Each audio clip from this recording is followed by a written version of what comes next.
Welcome, everybody. We are live. Let me just get my headphones on. Welcome to another live stream. We'll give it a few minutes, see who joins in. Doing these every day this week at 11:30, so it's been a blast so far. And today we're going to chat about visitation.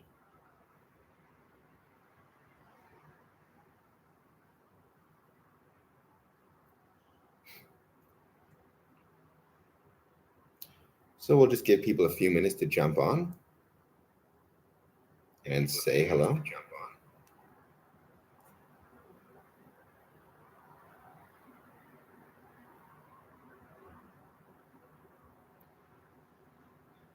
Let me know, let me know what you guys want to chat about today. Like I said, the topic is visitation, but that doesn't mean that that's all we can talk about.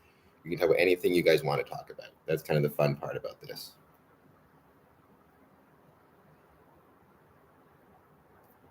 Also, give a shout out to my dad. It's his birthday. Happy birthday.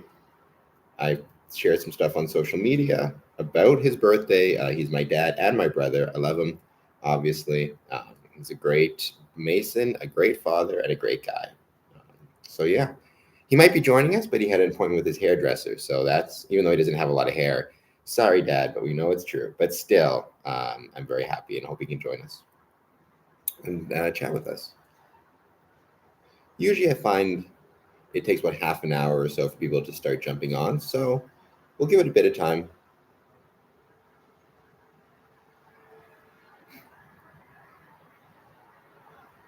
And see who makes it. In the meantime, I got to give a shout out, by the way, on a side note, completely unrelated to Freemasonry, to Tubi, which is a great streaming service that I love it. It is killing it with the scary movies this Halloween season. I absolutely love them all. So well done for that.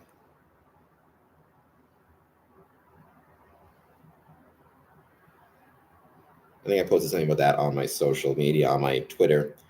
Sometimes it's nice to give a shout out to groups or people or companies that are doing things well.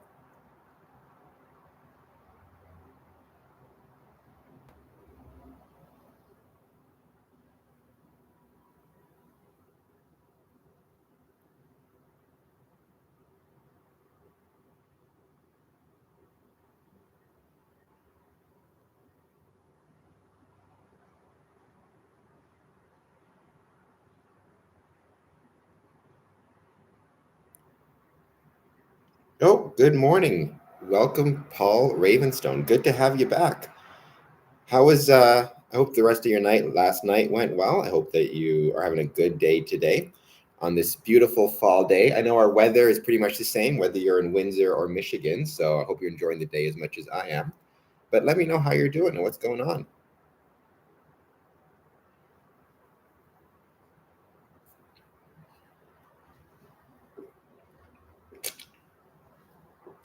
Like I mentioned in the comments or in the chat, right? Today we are talking about visitation. So let me know, Paul, in terms of your visitation, how far do you tend to travel? How far have you traveled? Let's start with that question. What is the furthest you've traveled, either for Masonic visitation or maybe the purpose of the trip wasn't Masonic necessarily, but while you were traveling for work or wherever it was, you happened to come across like a Masonic trip that you or a Masonic meeting or something that you could visit. Speaking of visitation, evening was great. Joined Zion Lodge downtown for a double Master Mason last night. First, congratulations to Zion Lodge, the oldest lodge this part of the world for sure. I think west of like the Allegheny Mountains or something. And it's a very awesome lodge, and it meets in a very awesome building. I love the Detroit Masonic Temple. I think it's absolutely amazing spot. So congratulations to Zion, which that's another great example of visitation, right? Masonic visitation. I think people sometimes get the wrong idea about visitation. They think that visitation can only be like you have to travel far to do so, but So, for example, in Windsor, we have 7 lodges that all meet in the same building. And, visitation can mean going to your lodge on a Thursday night and then visiting another lodge on a Friday night. A lodge which might not even, it might even meet in the same room that your lodge meets in, just a different night of the week. That still counts as visitation. And that's still a pretty vital and pretty important part of Masonic visitation, in my opinion. So I think that's a really important thing to keep in mind when it comes to what is Masonic visitation and what is visitation. Paul Ravenstone, let's see, only a couple hours drive. I mean, I haven't traveled far with Masonry, but an hour travel, I visited several in that radius. No, that's awesome. That, sir, is awesome. I'm going to let you know one of my pet peeves. One of my favorite books, and I don't have it with me here. I actually have a copy of it at the Masonic Temple. But one of my favorite books, maybe my second favorite book of all time, is The Long Walk, which is written by Stephen King. Excuse me, under his alias of Richard Bachman. And he had said, and I love what he had said, one part in the book, he had said, what a terrible, stupid word is only. Right? He said, we should get rid of that word from the English language altogether. And I happen to agree with that sentiment. I don't like the word only. I try to avoid using it when I write. And in your case, I wouldn't say only a couple hours drive. A couple hours drive is awesome. If you're traveling a couple hours to visit different Masonic lodges, I think that's absolutely wonderful. A lot of people don't even do that, so don't say only. I think that that's very, very cool. And I'm sure that the lodges within that radius of a couple hours really appreciate your visitation and your being there. Because that's a really important part of travel. Marshall, back to you. How you doing? Let me know how you found us. Did this just pop up on your YouTube feed? And we are here chatting about Freemasonry, but that doesn't mean that's all we chat about. If anything else you want to talk about, let me know. Let me know if you're a Mason, if you're not a Mason, all that good stuff. But yeah, we are talking about, in particular, Masonic visitation, or the practice of a Mason from one lodge traveling and visiting another lodge. But thank you so much for joining us, and let me know what's going on. I've been lucky enough. I actually have a whole bunch of stuff on Medium about that. I don't know, Paul, if you follow me on Medium, but if you don't, if potentially you could, I'd appreciate it. Because I write a lot about my Masonic travels. I think trying to encourage other people to travel as well.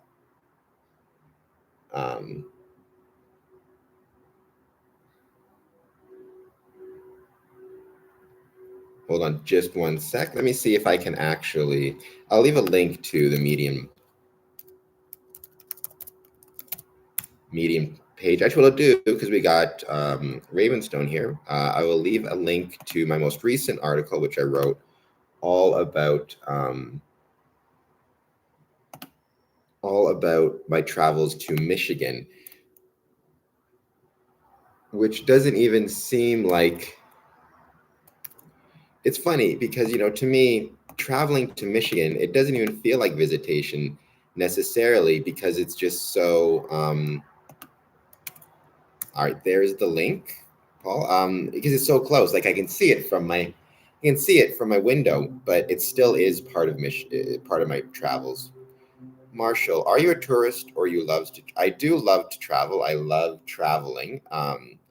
But it's interesting. So I'm a Freemason, as are maybe some of the people in this chat. And being a Freemason, one of our kind of jobs, if that's the word you want to use, requirements, is to travel and visit other Masonic lodges throughout the world. I talk about it. To be a Mason is to be a traveler. I actually got here, I don't know if you can see it well. I'm going to have to find a way to. This tattoo here, it says traveler there, and I got Don Quixote above it, my favorite book. So being a traveler is really, really an important part of being a Freemason, and it's something I try to focus on as much as I can. Paul, on the topic of visitation, this has been the single most fun thing to me over the last couple of years. Yes, I agree with that completely. It is 100% one of the most fun things that you can do is to travel. It is absolutely vitally, I think the way I'd say it, I've said it this way kind of before, is the most important thing that you can do as a Mason is support your lodge and attend your lodge and show up to your lodge.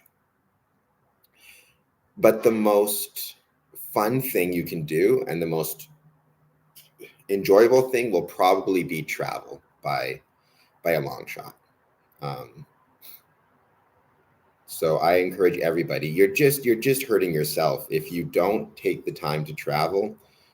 Only person you're affecting is yourself and your lack of, you're going to get less out of your Masonic career than you could otherwise.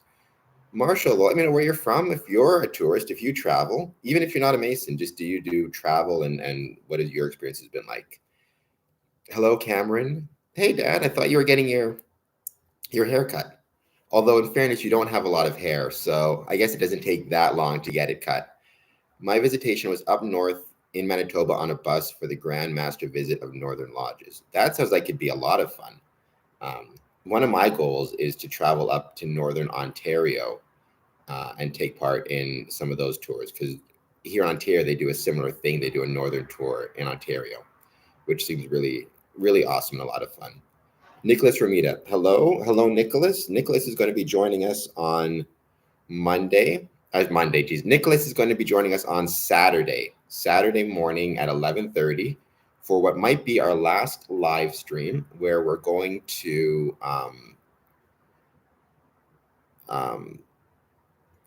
take part in a discussion on both the supernatural and Freemasonry, and his experiences when it came to doing a paranormal investigation at the Windsor Masonic Temple, as well as just experiences in general. We did one before.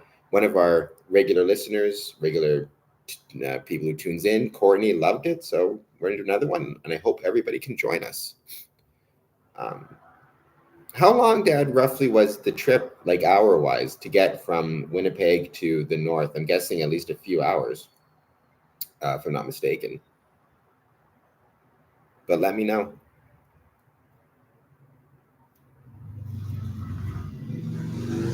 And then, Nicholas, you can let me know, in terms of your paranormal investigations, I know you said you've done 5. Were they all in Windsor, or did you do any outside of Windsor? And how far have you traveled for a paranormal investigation? Or, I know you've told me this before, but maybe you could let us know in the chat, how far would you like to travel for a paranormal investigation?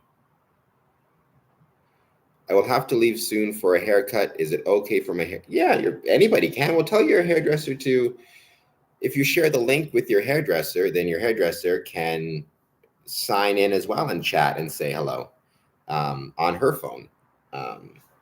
So she could even say hello to the chat as well. By the way, everybody who's watching this, if you can on the chat, hit the like button and subscribe button. That stuff helps out a lot when it comes to other people finding us and other people finding the chat and finding these live streams.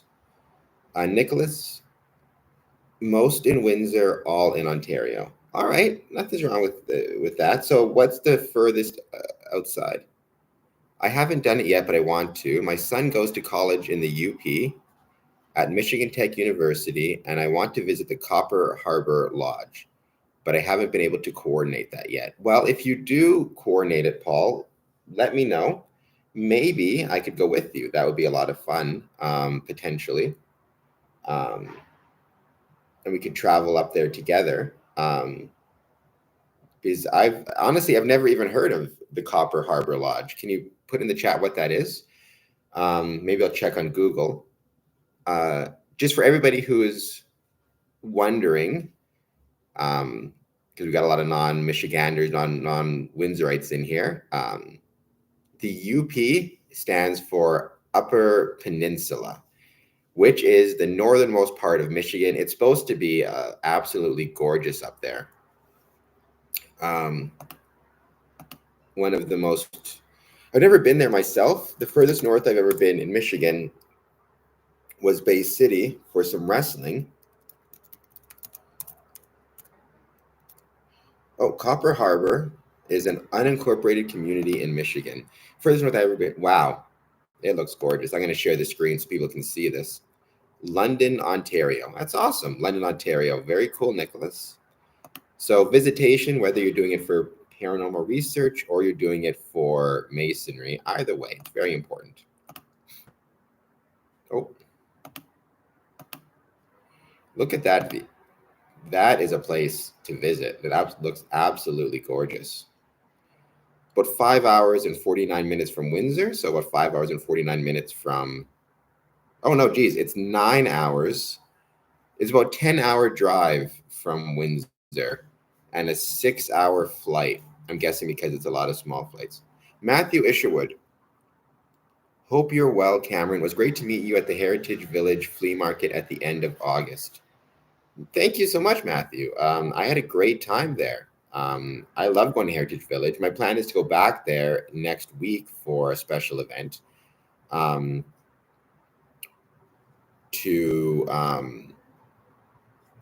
the trick or treat at Heritage Village. I don't know if you're going to be there or not, Matthew, but if you will be, it'd be great to see you there.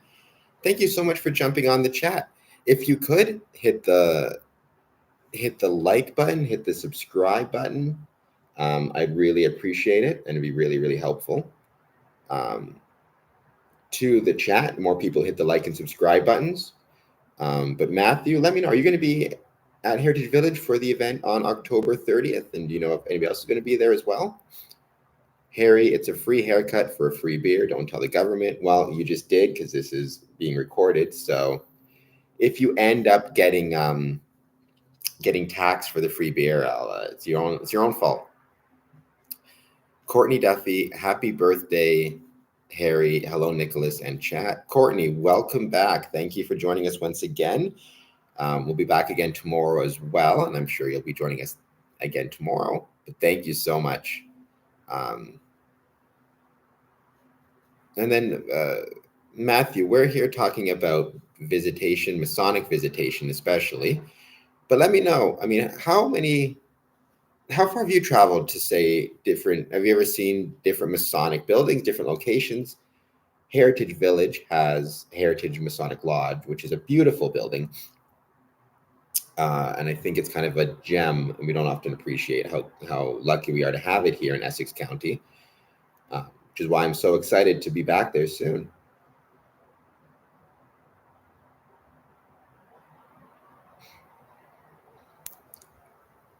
And thank you, Courtney, for wishing my pops a happy birthday.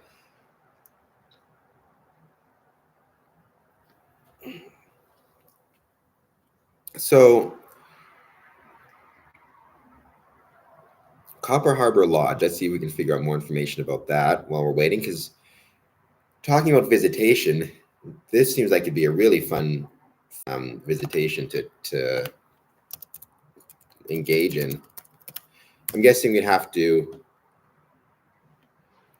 spend the night.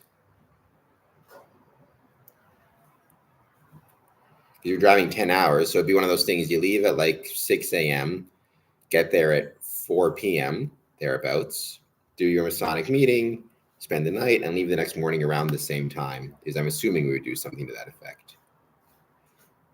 Courtney, join us on Saturday. Oh, I'm sure he will, don't worry. I'm sure that he will be, and it'll be great to have him join us. And that way, he can start thinking about all the different questions he has for the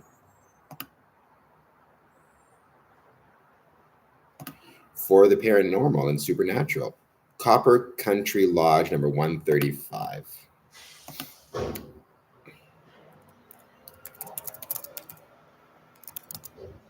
Oh, let's see.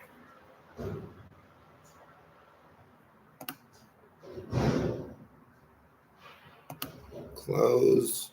Let's share this link here.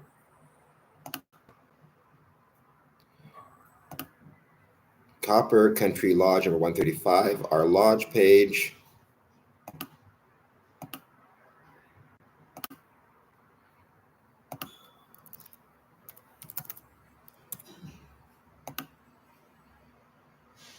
Oh, I guess it's not the right page anymore. Let's see if I can go back. Let's see if we can at least see some potential images, or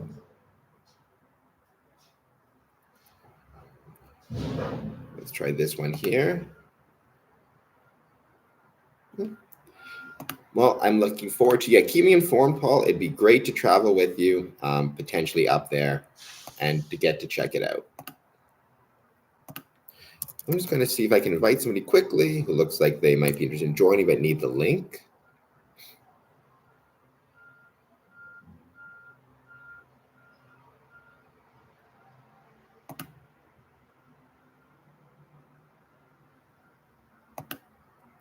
Just give me 1 second. I'm just sending out some invites to some people to join. Some people who said they were interested in being here.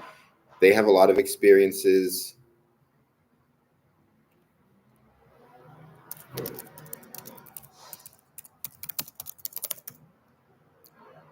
They can also talk about their experiences with travel and with visitation.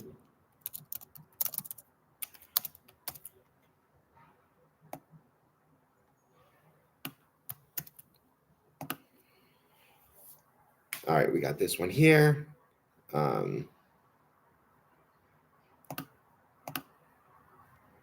When I was in Nashville, I seen Lodge. No worries, Paul. Thank you so much for joining. I really do appreciate it. When I was in Nashville, I seen Lodge on the main street down there. Was really neat to see. It is, Matthew, Nashville is an absolutely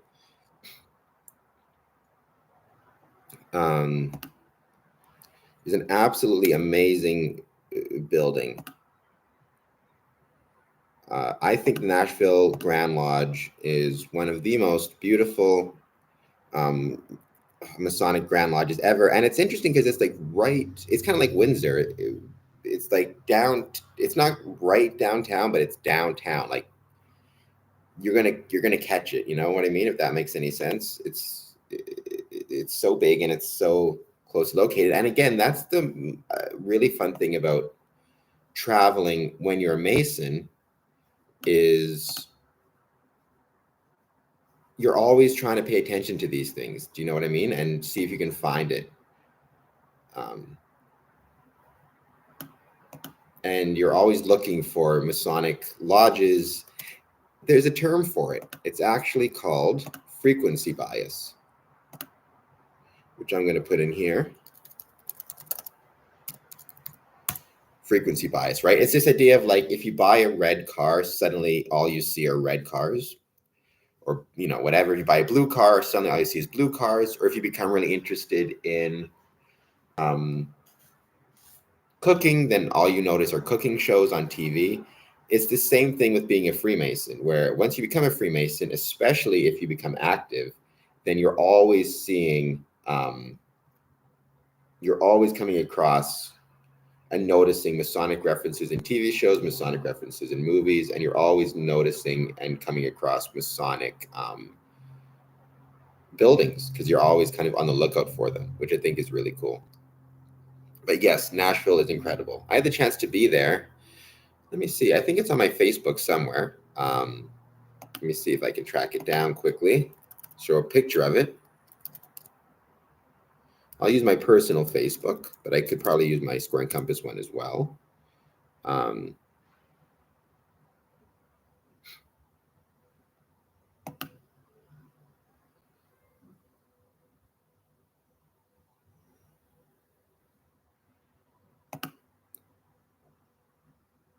It's actually a pretty awesome spot, both in terms of the outside, the facade, which is incredible, and the inside is pretty amazing as well.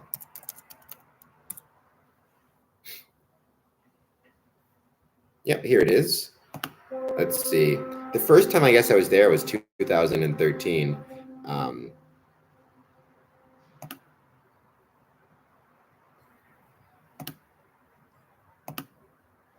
But here is the Grand Lodge of Nashville, Grand Lodge of Tennessee, located in Nashville. Let's switch it around to do most recent. The most recent I was there, I guess, was December 22nd, 2023, so about a year ago. I actually did a YouTube video, looks like, about it. I remember that now. At the Grand Lodge of Tennessee Library. That's the Nashville airport.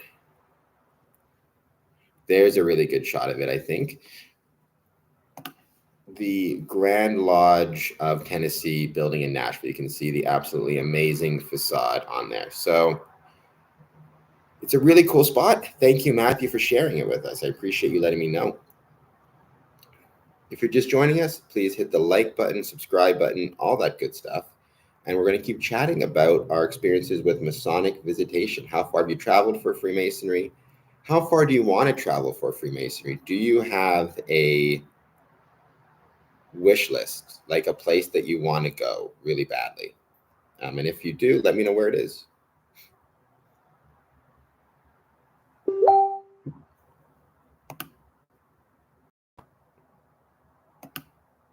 Thank you for, it looks like we might have a friend joining us, Troy Robinson. This live chat. If he is, welcome. Hit the like button, hit the subscribe button, all that good stuff. It'd be much appreciated. And let me know again in the chat. Let's ask this question.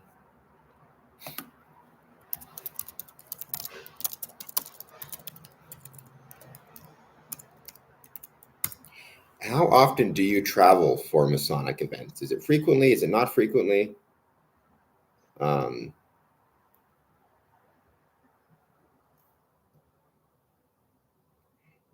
Do you, and to you, do you think that travel is an important part of Freemasonry? I'm going to put that in as a poll.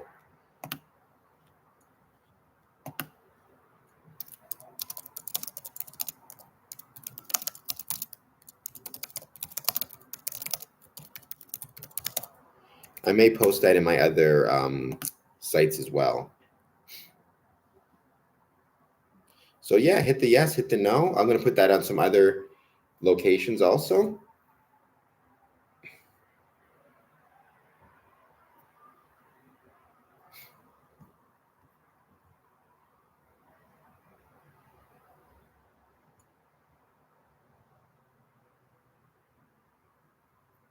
Speaking of travel, I recently started a new YouTube channel focusing on my travels to one of my favorite places in the world, maybe my favorite place in the world, Glenview, Illinois, and Chicago, Illinois. I guess my favorite place would have to be Windsor because it's my home, but second favorite place maybe is Glenview in Chicago. Well, I say this, I've kind of said this a few times. To me, if you were to define me in terms of like places that have had the most influence on me or most important to me, it would be Winnipeg, Manitoba, where I grew up and where I've had the chance to visit some different Masonic locations. I got to go to the Grand Lodge a couple years ago, and also I got to visit Kilcona Lodge with my father, where he's the tiler. They keep him on the outside, so they don't have to look at him, obviously. No, I'm just kidding, Dad. You're a very handsome man. But Kilcona Lodge, and then I've had the chance to go there a bunch for some other things. I have a lot of really, really fond memories there. Also, Ottawa, the first place I moved to when I moved away. Ottawa, it's funny, in terms of my visitation, even though Ottawa is an incredibly important place for me, I didn't really have the chance to visit a lot of Masonic events there for a long, long time. It was always on my list. I never got around to it until finally last year, I got to visit two Masonic events. I got to go to a day of Masonry there at the Ottawa Masonic Center, and I got to go to the National Trust Conference about historical buildings, because we're engaged in a project to restore our historical building, as well as a lot of other locations there. So that was really special. Ottawa is a really important part of kind of my life and who I am. And so visiting there the last couple of years was special, especially because I spent so many years away, and getting a chance to visit Masonic events there. In Windsor, where I was born and raised, Windsor, where I've lived since 2006. I was born and raised in Winnipeg, moved to Windsor in 2006, and I was raised in Windsor in terms of Freemasonry. I was initiated, passed, and raised. I joined Freemasonry in Windsor. So Windsor and the Windsor Masonic Temple are both very important places to me and for me. And then the last spot is Chicago and Glenview, which really is kind of a home away from home for me. Certainly Masonic home away from home for me. And so, yes, Courtney, I did start a YouTube channel. I don't really have anything posted on there right now yet, but it's going to be kind of a focus on my trips there. Let me see if I can find it. And if I can, maybe I'll leave a link to it.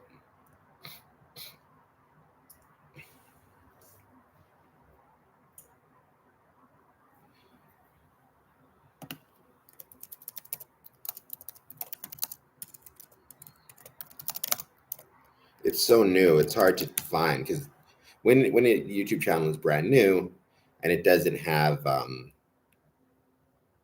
any subscribers, I could find the link on my other stuff, but let's see if I can track this down.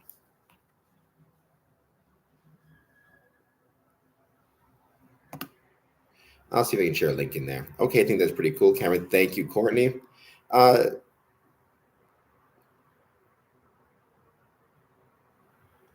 Cameron, we should do a Q&A at the temple. Yeah, we could. Maybe we'll do it one day. I think on Saturday, though, we're going to still do it at my place. That'll give us a chance to stop and grab some, we'll get the food beforehand, or at least get some coffee. But then, yeah, we will chat for sure. But I think we could do another Q&A at the temple. I could set that up easy enough. And that might be kind of fun as well to do the Q&A in a different spot. People are getting probably sick of this background. Not that I don't enjoy doing it here.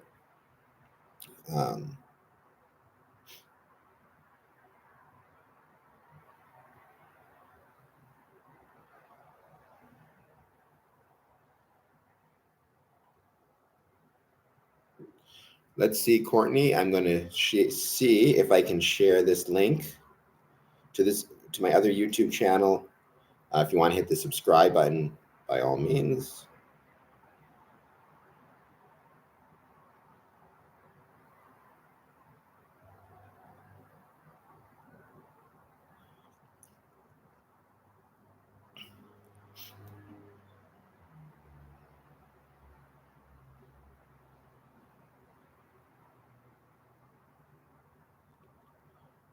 Looks like, by the way, hello, my dear. I'm with your dad having a birthday drink. Take care. Yeah, he told me that you guys are sharing. You're exchanging. You're getting a free haircut and a free beer. So, what type of beer are you guys drinking? Not that we want to do a advertisement. And also, he doesn't have that much hair. So, how long could it possibly take to cut his hair? I think is a very valid question as well. Waiting to see if I can share something here.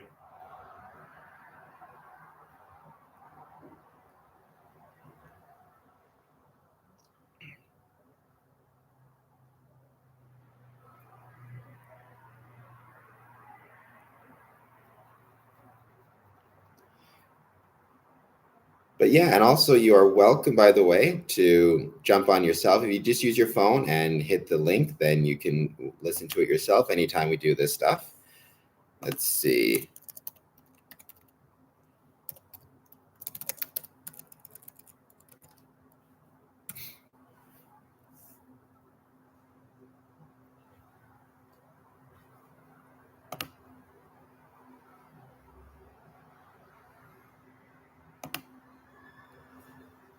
All right.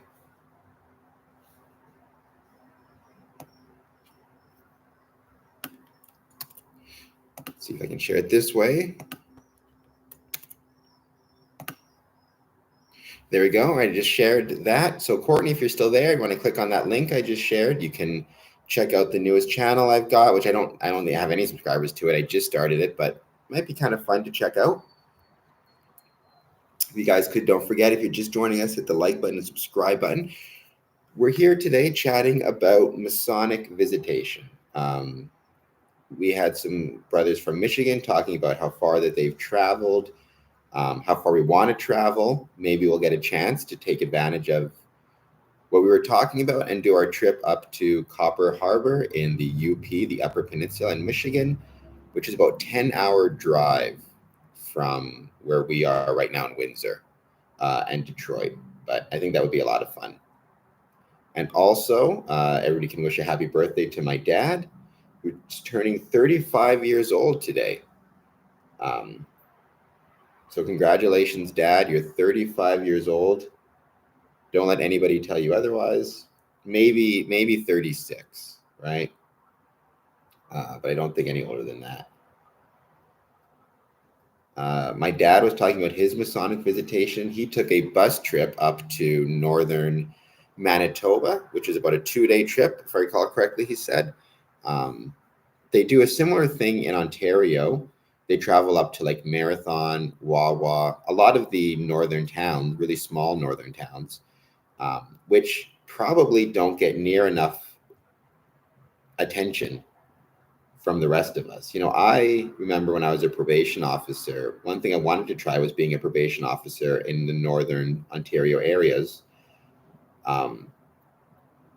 because it just seemed like a really interesting thing. They were so remote. You had to fly in and fly out. You had to stay in, like, I guess in some cases they actually slept in the police stations because there were no hotels up there. I thought would be really, really interesting to give it a shot. And you could only fly in at certain times because you couldn't fly in winter, or if the weather was bad, you couldn't fly in. So it made scheduling your appointments with your clients really challenging.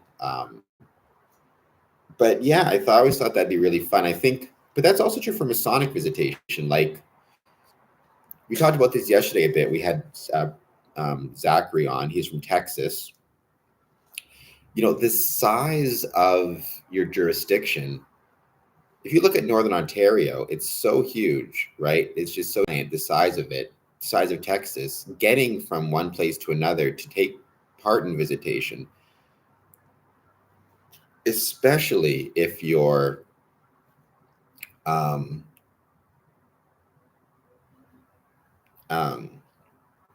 especially if you're like a Grand Master or member or a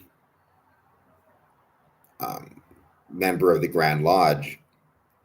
I mean, it could be easily a 3, 4, 5, 6, 7-hour trip just to drive it. Not to mention, on top of that, you're looking at accommodations. I know in Northern Ontario, in some of these, again, small towns, there are no hotels. So district deputy Grand Masters will end up staying overnight at the house of the worshipful master of the lodge, because there's really nowhere else that they can stay. By the way, we still have this poll up. Do you think travel is an important part of Freemasonry? Yes or no? Whichever one you guys pick, just take part in the poll, so let me know. We got 3 votes so far, so I appreciate it. We've had some people jump in, and now we've had about 20 people join us so far. So by all means, still jump in, say hello. Thank you, Courtney, for being here. Everybody's watching this. One place I got to visit, because we were talking yesterday about how good the food looked, is Brownwood, Texas, for some barbecue there, as well as the lodge, meet with Jeremy, all that good stuff.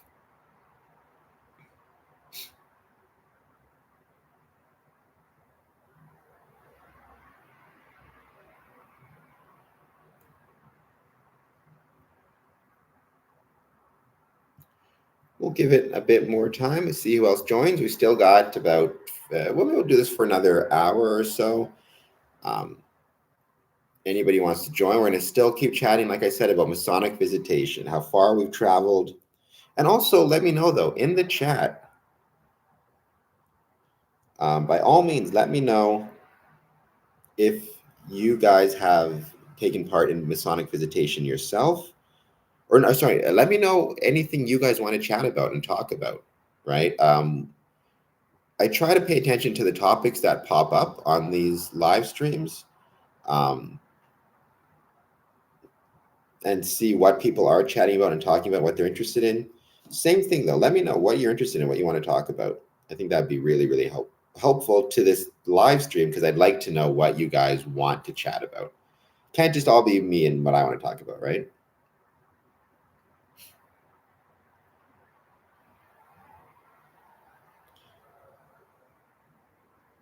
Are there topics, and also if you're a Mason, are there topics that you wish people would talk about in Lodge that aren't being discussed? Because that would be very, very helpful as well to know.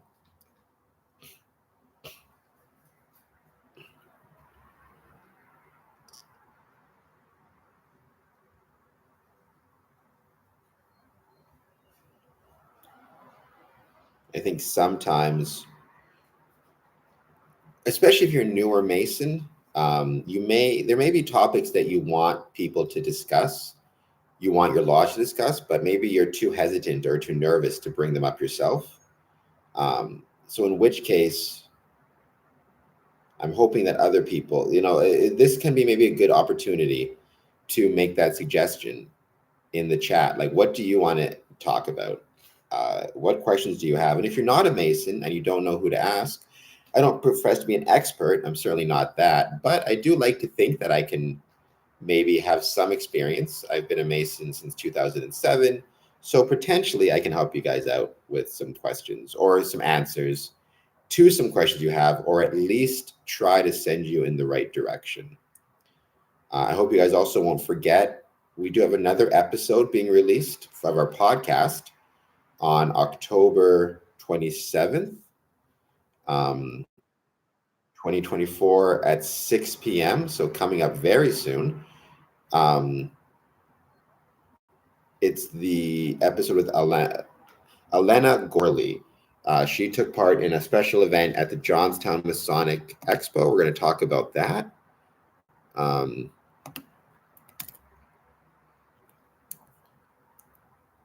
Both her experiences with the event as well as her experiences with Freemasonry. And we talk about, one thing I really enjoyed talking about with her was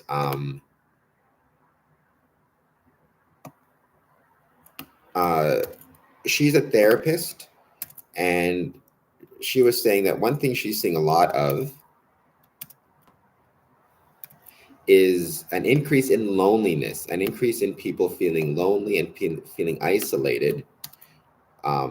We talk about some of the potential reasons for that, but also the potential that groups and organizations like Freemasonry have to potentially deal with those issues of isolation and loneliness. Excuse me. So that is taking place. That episode is premiering on Sunday at 6 p.m. Eastern Time. I may try to do another live stream on Sunday during the day at 11:30, or I may just focus on promoting that podcast episode. But I thought it was a really great podcast episode itself. So I'm hoping again that other people will check it out. And again, hit the like button, hit the subscribe button, jump in the chat though. Answer the poll question. Do you think that travel is an important part of Freemasonry? Yes or no? And then after you answer it, you can put in the chat why you answered the way you did, if you'd like, whether you said yes or no. I would love to hear about why you thought that it's either important or not. My personal opinion is it absolutely is important. I think it's pretty critical, to be honest, in my opinion, to Freemasonry, at least the personal Masonic experience. Like, it's very hard to imagine. It's very hard for me to imagine how, like, my Masonic career without travel.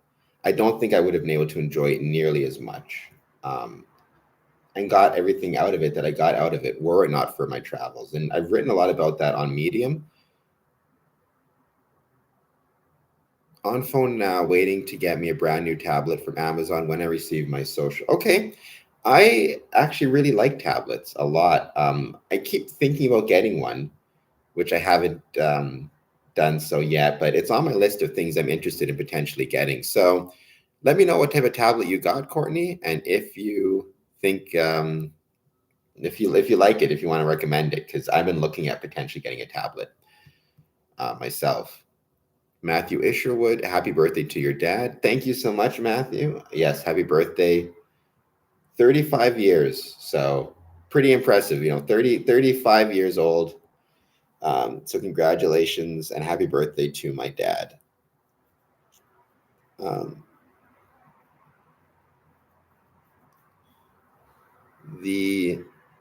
don't know, Matthew, if you answered the poll question. I forget if you're basing yourself or not, but either way, based on your knowledge of like what you've known, what you've seen in this chat, even, or if you've watched any of the YouTube episodes, do you think that that travel is an important part of Freemasonry? You can say yay or nay, and maybe put in the chat what your thoughts are on that. Or do you think travel is just an important part of life in general, even? Like, one of my favorite quotes recently, let me see if I can find it. And I think this applies to Freemasonry as well as everything else, to be honest. It was a quote by Anthony Bourdain, who I've grown to really find interesting lately in a lot of different ways. Here it is.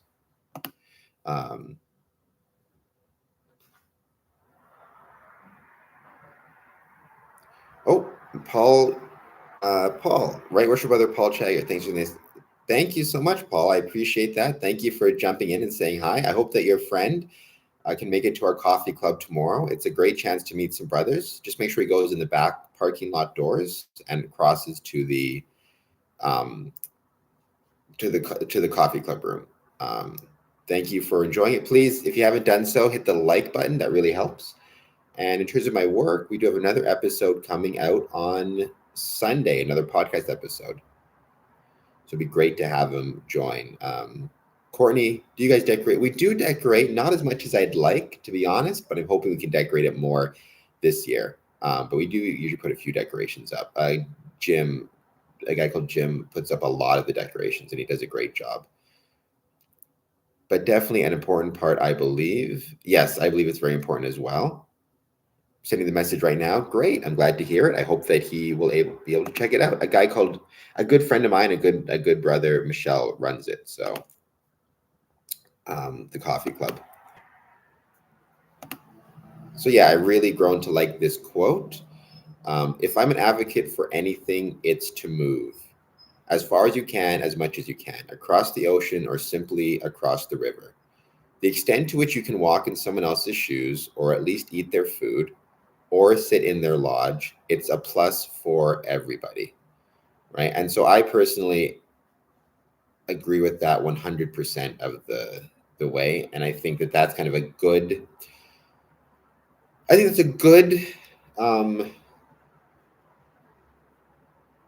summation of why visitation is important.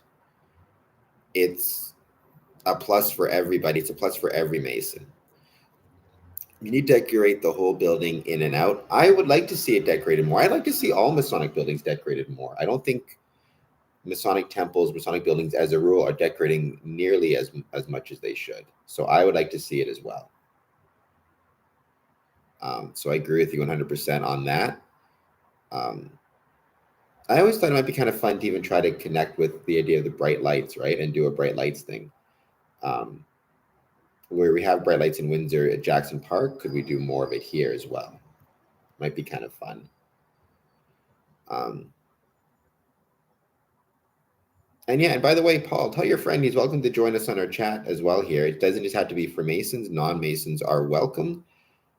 We hope that you can join, Masons or non-Masons. This is a chance just to chat, because even for non-Masons, they may have questions or they may want to know some different things. And they may want the chance to talk about that. As Masons, we must remember that we have a home and brother to visit around the world. Yes, I agree with that 100%. We kind of have a home everywhere, which I love. Windsor Masonic Temple is huge. It's beautiful. It is huge and it is beautiful. I agree with both of those sentiments. We actually do offer tours of the Windsor Masonic Temple for anybody who's interested. Just $10 a person, by the way. So Scoring Hunters Promotions will offer those tours if you're interested. I hope that you guys will join and take part in the tours. If you're ever traveling down, also join for Coffee Club. I'm going to put in the chat, open to Masons and non-Masons.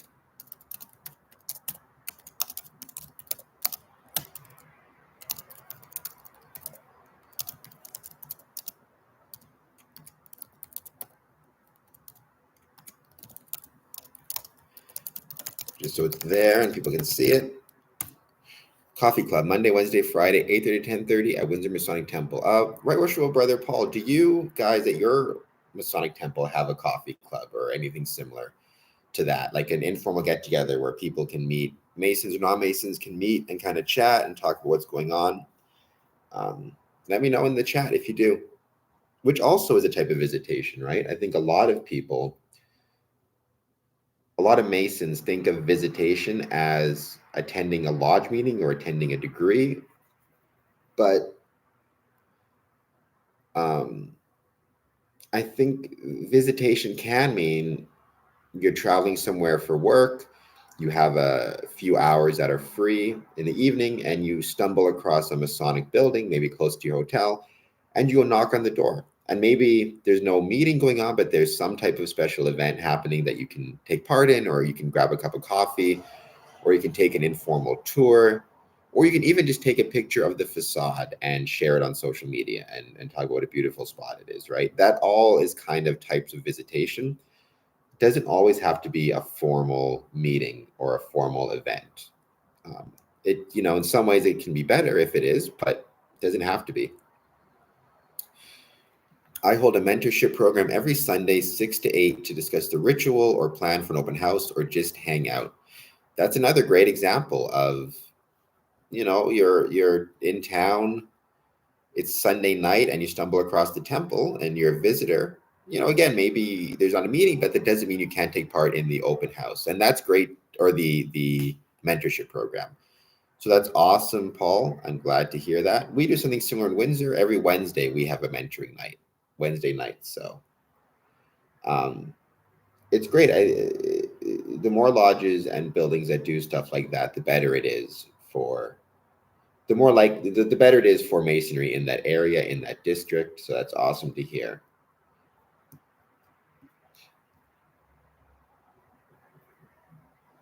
And thank you, Paul, for saying that. The Windsor Masonic Temple is beautiful, and hopefully you can come back out to visit again soon. We've actually got on November 6th coming up, so about 2 weeks away. Actually, I guess it would be 2 weeks precisely today, right? I can't do this stuff in my head. 13 days, so almost 2 weeks. On November 6th at 11 o'clock, Border Cities Lodge is holding its official visit. At 11 o'clock in the morning, we're a daylight lodge. 10 a.m., we're having some coffee, and then 12, we're having a dinner. Paul, it'd be great if you would actually join us, and I agree. I would love to swing by and join you guys one day. It's on a Sunday, so I'm sure I could do it. I could take the Via Rail, which it's Maple Lodge, right? Which is down in Vaughan, if I recall correctly. I'm sure I could find a time to join. If for no other reason, then I love coffee and donuts, so that is pretty tempting.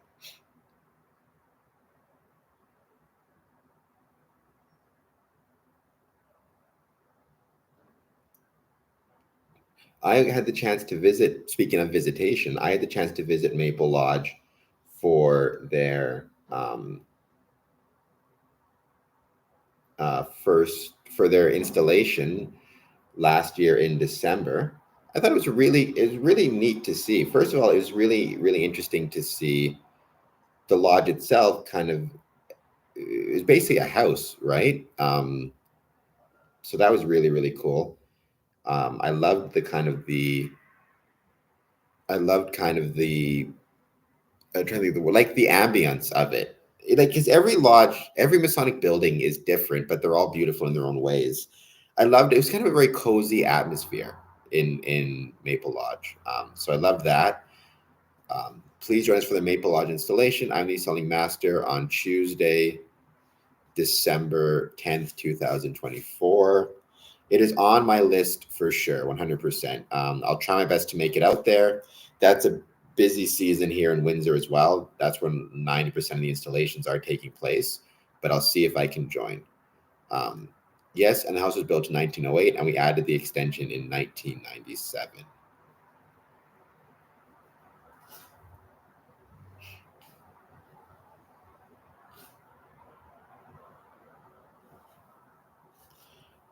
Okay, so that's cool. So it's probably, so that makes it heritage, right? But yeah, it's the second time I've seen, well, I guess it's the third time during visitation I've seen a house repurposed into a Masonic building. There was one in Michigan, and it drives me crazy because I can't remember the name of the lodge or where it was located, but it was a Masonic temple. It was a farmhouse that had been remodeled or turned into a Masonic temple. So it still had the old stone walls. It had an old, like cast iron fireplace, um, or like wood stove, I should say. It was just incredible to see how beautiful it was. And it was like a small temple on a giant field. It was old farmland, right? But it was incredible to see what they'd done with it and how they made that work. So that was really cool. Then your building, Paul, Maple Lodge, which was the house. And then Nova Scotia, Halifax, their Grand Lodge building was actually, or is actually repurposed from an old house. You can kind of see it still is very like the Grand Secretary's office is like the one of the bedrooms. There's a second floor. There's just kind of a standard residential kitchenette, but they've turned it into their Grand Lodge office, and it works really well. And then right across the street is their lodge building, which is in a repurposed old church. So that was really cool. On side notes, I think there's an interesting question as to whether or not houses can make. I think the question as to whether a house can make a successful Masonic temple or Masonic building, I think, has been answered in many cases, including in Maple Lodge, as well as others. That I think, yes, it can make a successful lodge building, as can the grand buildings like Detroit, Windsor, Bay City. It all kind of works. It just all you need is the buy-in from the members. So those are mine. Let me know, guys, if you know of any Masonic temples that are located in repurposed residential housing or houses. I'd be really interested to know more. Yes, the house was built in 1908, and we added the extension in 1997. Cool. Do you guys have great food there at the Windsor Masonic Temple? Depends on who the junior warden is, but I always eat well, and I will always take the time to congratulate and thank our junior wardens for the work that they do, because it's not easy on top of everything else in their life that they have going on to have to also take part and take care of the food. That's really hard. So they deserve all the respect in the world for that. A castle would make a good lodge. Yes. I bet you any money there's at least somewhere out there in the world a Masonic temple or Masonic lodge that is located in a castle. Let me see if I can actually find it.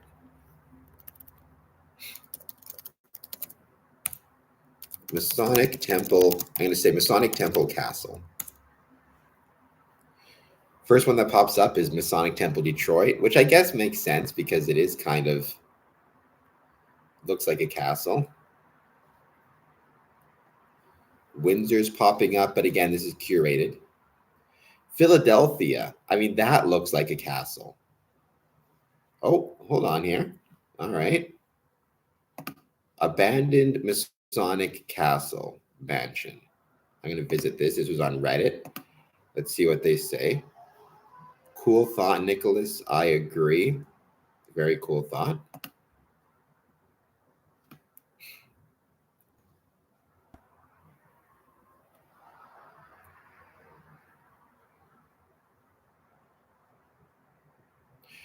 Oh, oh,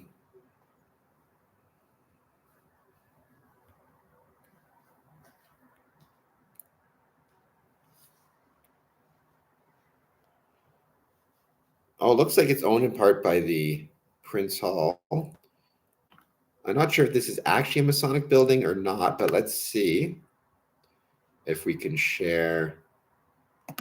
I guess, according to what I'm seeing on the internet, which again, an assault, this was owned in part by Prince Hall Masons. I think when we talk about Masonic Visitation, right, we talk about a lot of different things that are really fun about Masonic Visitation. One of them is actually the buildings themselves and visiting those buildings. It's pretty incredible to do so, I think. The buildings represent, I think, some really special aspects of the craft and our Masonic architecture. I think sometimes it doesn't get near enough love. You should open a coffee shop then, Cameron. I love coffee. I mean, if anybody were to open up a coffee shop, a Masonic coffee shop, it would be me. So I'll keep that in mind, but I feel like opening a business of any sort is a lot of work. This is a lot of work. And I don't have to deal with things like employees and all that stuff. So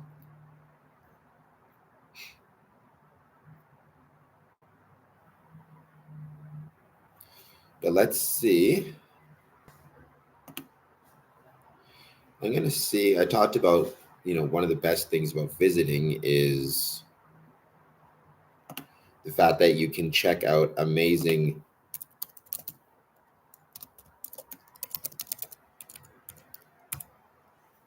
here it is. All right, I'm going to share this screen. I believe there are 2 temples in India that hold meetings in an old palace. Really? That's really cool. I don't know if you've got any pictures. You can maybe send me on social media or send me on Facebook. I'd love to see that. I mean, I'm just sharing. This is my Masonic buildings Instagram, where I focus on Masonic building exteriors. Right, this is the home of Ann Arbor Lodge. Johnstown Masonic Temple, Johnstown, Pennsylvania. Detroit Masonic Temple on Temple Street in Detroit.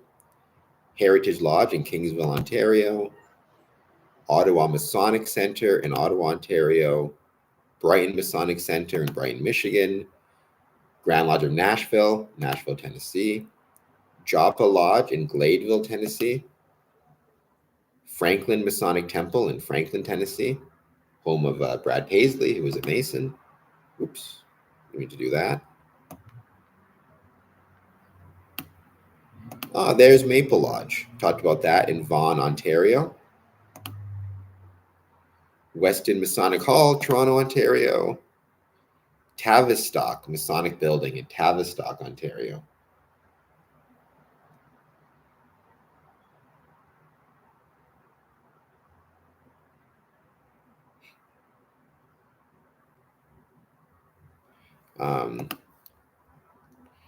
We got the Texas Masonic Retirement Community, which I've talked about a few times. This is an incredible building. It's absolutely a Masonic gem. If you get the chance, you really should check it out because it's so incredible. Everybody, if you get the chance to check it out.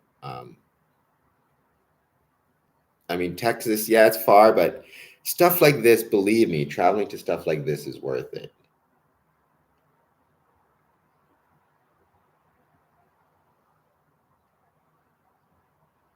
Just sending a message to somebody. But welcome, everybody. If you're just joining us, please hit the like button, hit the subscribe button if you can. That really helps us out. And we're talking today about Masonic visitation. So I'm hoping you can take a moment to answer our question, our poll, as well as jump in the chat. Let me know if you're a Mason, how far have you traveled and where have you traveled for Freemasonry?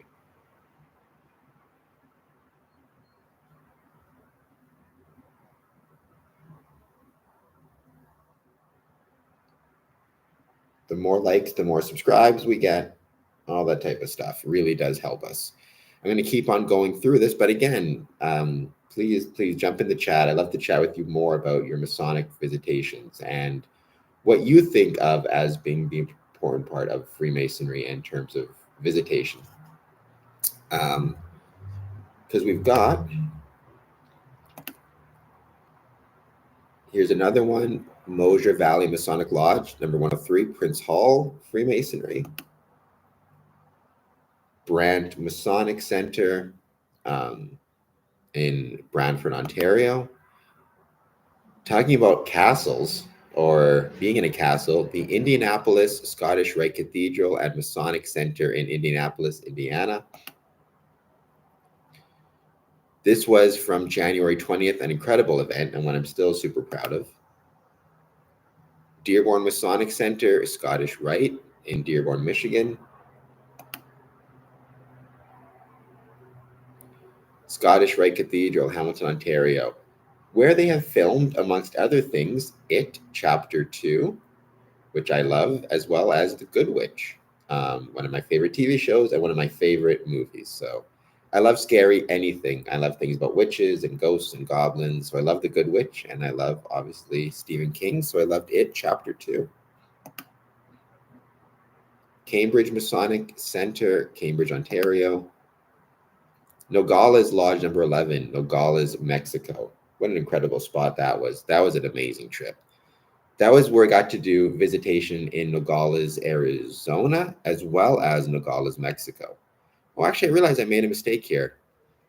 So this is Nogales Lodge in Nogales, Arizona.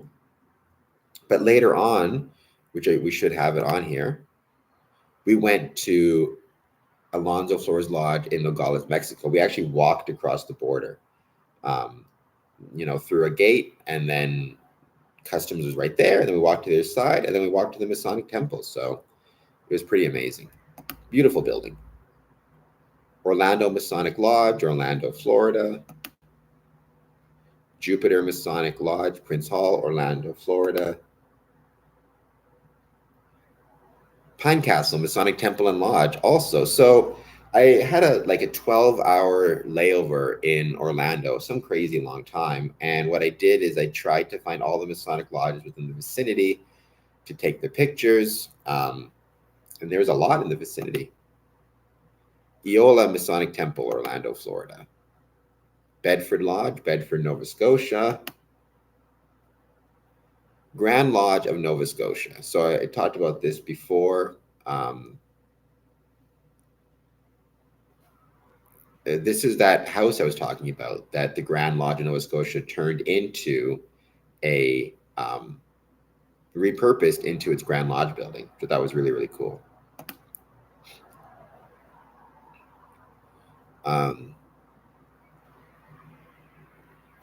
This was the Grand Lodge. This was the main lodge building in Nova Scotia. Etobicoke Masonic Temple, Renforth Drive. I don't believe that this is actually open anymore, but I thought it was really cool when I found it. I like to find even old Masonic buildings that have been repurposed or are being used. I still like to document them. Brampton Masonic Temple. Elko Masonic Temple, Elko, Nevada. Really beautiful town. I loved Elko. Elko was absolutely gorgeous. And again, it's one of those things where you get the fun of travel and the fun of visitation combined with just seeing beautiful towns. And Elko was incredible. I remember I really got to get back there at some point because I absolutely fell in love with Elko, Nevada. Gonzales Masonic Building, Gonzales, Texas. West Toronto Masonic Temple, York, Toronto. This was at the Nederlander Live Theater. One of my goals is to get into this theater because this, as well as the Cambria Hotel and Tetrazzini, are all located in Chicago, and they are all housed in what was at the time the biggest Masonic temple in the world. I thought it was so cool. So I want to check it out, get inside of there. Chatham Masonic Temple, Chatham, Ontario. St. John Lodge in the London Masonic Temple. I used to go there all the time, and it's been so long. I want to get back there. Byron Masonic Center for Ashlar Lodge. York Masonic Temple. Woodstock Masonic Center. Guelph Masonic Center. Mississauga Masonic Temple.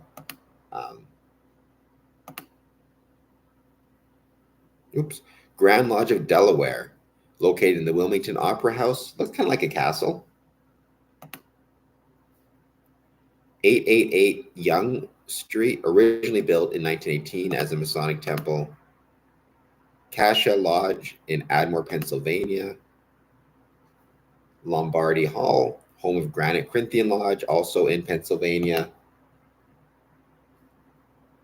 Merchantville Masonic Temple in New Jersey. The Philadelphia Masonic Temple, again, looks a bit like a castle to me. So going back to what Nicholas was saying.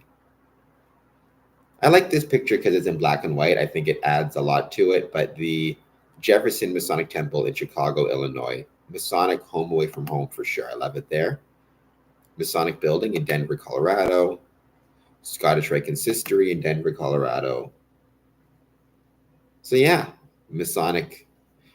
So talking about Masonic travel, those are just some of the places that I've been lucky enough to travel. I really did have a great time traveling and visiting those places, and I'm hoping that maybe that will encourage you guys to travel and visit as well. And Paul, let me know if you came across maybe any of the things in India you're talking about in terms of meeting in an old palace. I'd love it if you could check in on that.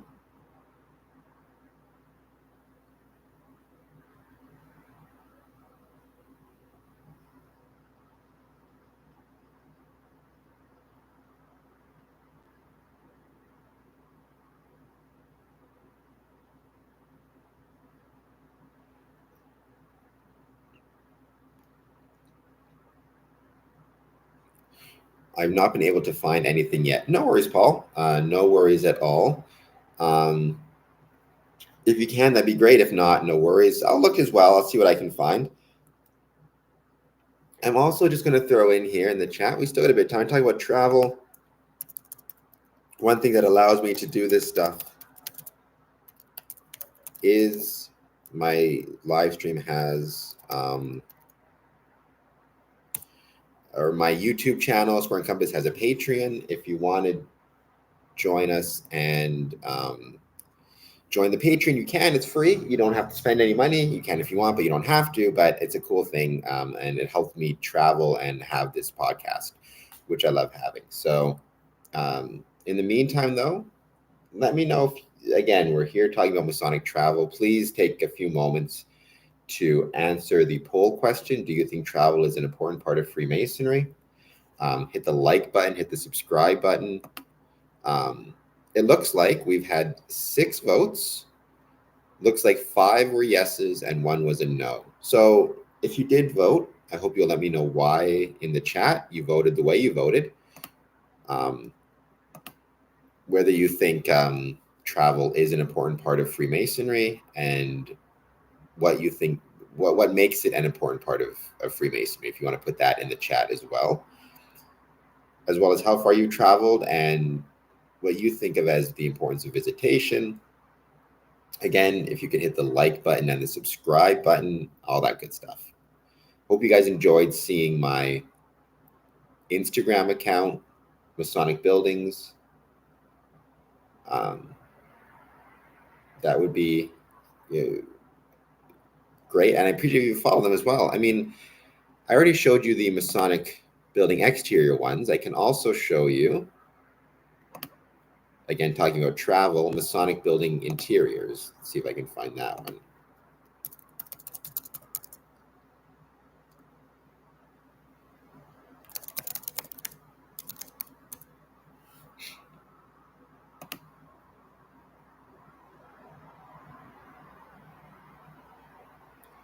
I will hit the share button in a second.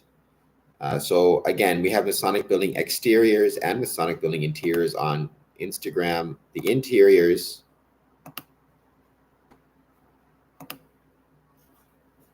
let's see. So again, I try to always say where I'm finding this from. So this was in the Johnstown Masonic Temple, where I was just at recently, and it was incredible. Johnstown, Pennsylvania. Heritage Lodge in Kingsville, Ontario. What an absolutely beautiful spot that is.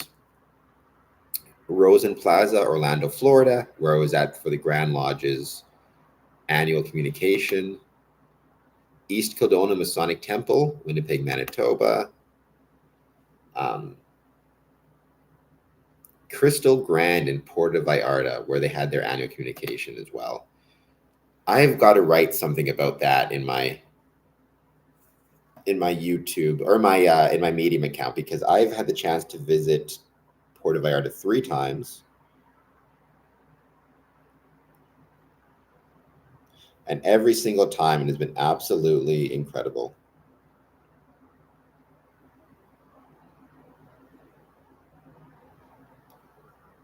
I think in terms of the most beautiful places I've been to in terms of Freemasonry, the top has to be Puerto Vallarta and Mexico. I've never visited any Masonic events or lodges outside of Puerto Vallarta, but I have had the chance to visit, like I said, Puerto Vallarta 3 times, and every time it's been amazing and beautiful. And this was when I got to visit their annual communication.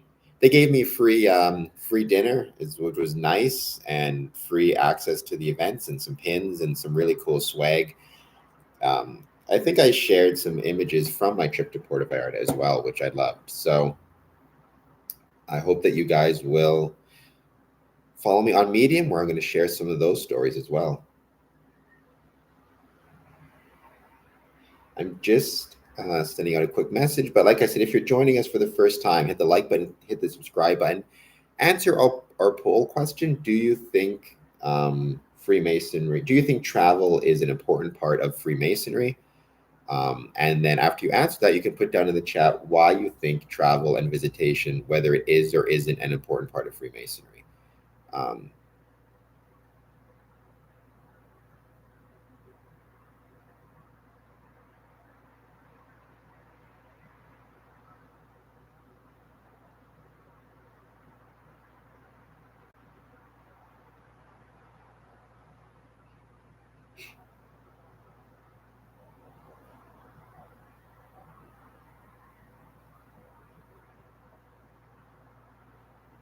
And then in terms of any Masons watching this, we do have a special visitation opportunity coming up November 6th. So less than 2 weeks away, 2024. It's my official visit in Border Cities Lodge, where I am the worshipful master. And it'd be awesome to have you, any Masons, join us. And actually, we are opening up part of it to non-Masons as well.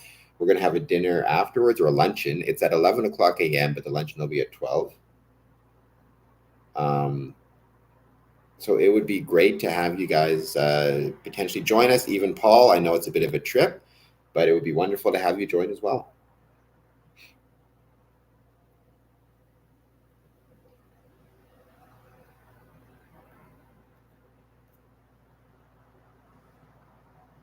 It's been a great live stream. We've had about 20 something people join us so far. Let's see.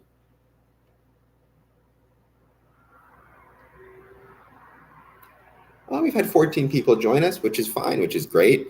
Goes up and, actually, no, sorry, we've had 27 people join us all together so far. So thank you so much, everybody. Paul, no worries. I understand, work's got to come first, but if you can get the day, you're more than welcome to join. We do have some discounts with hotels if you'd wanted to travel and spend the night, but I know it's only 4. I hate that word only. It's just for our trip there and back. So, um, but still, yeah, it'd be great to have you, right, worshipful sir, as always. It's always great to have you join us. I think the last time you probably joined us was in January, right? For our very special events that we had happening there um, at the Windsor Masonic Temple. And hopefully, in a few years, we'll have some more really special events taking place.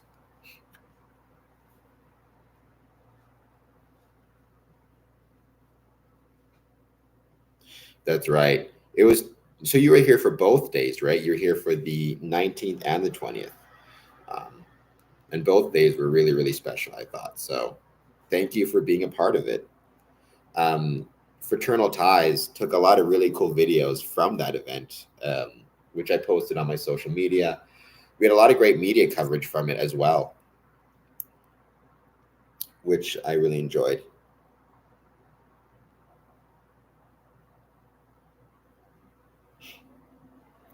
I'm just sending a message. I think we may have somebody jumping in to join us in a second, asking for the link. Let's see.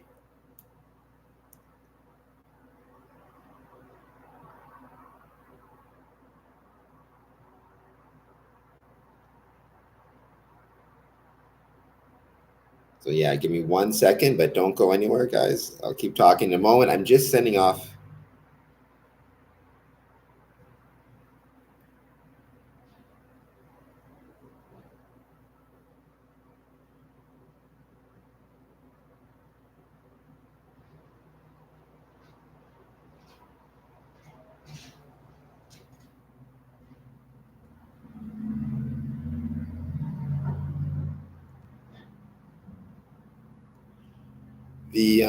I really enjoyed this. Yeah, I like I was saying, it's probably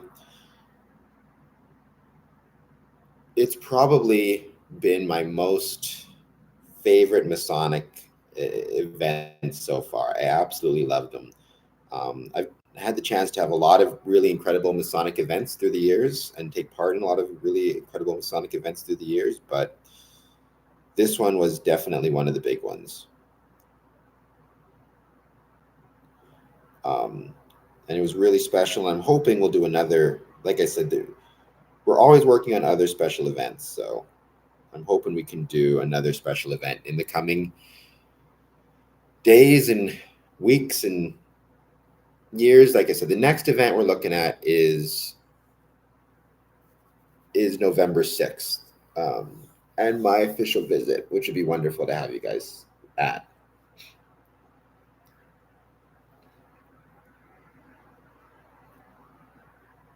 And as always, if you're just joining us, please hit the like button, hit the subscribe button, do all that good stuff. It helps out the channel a lot. Um,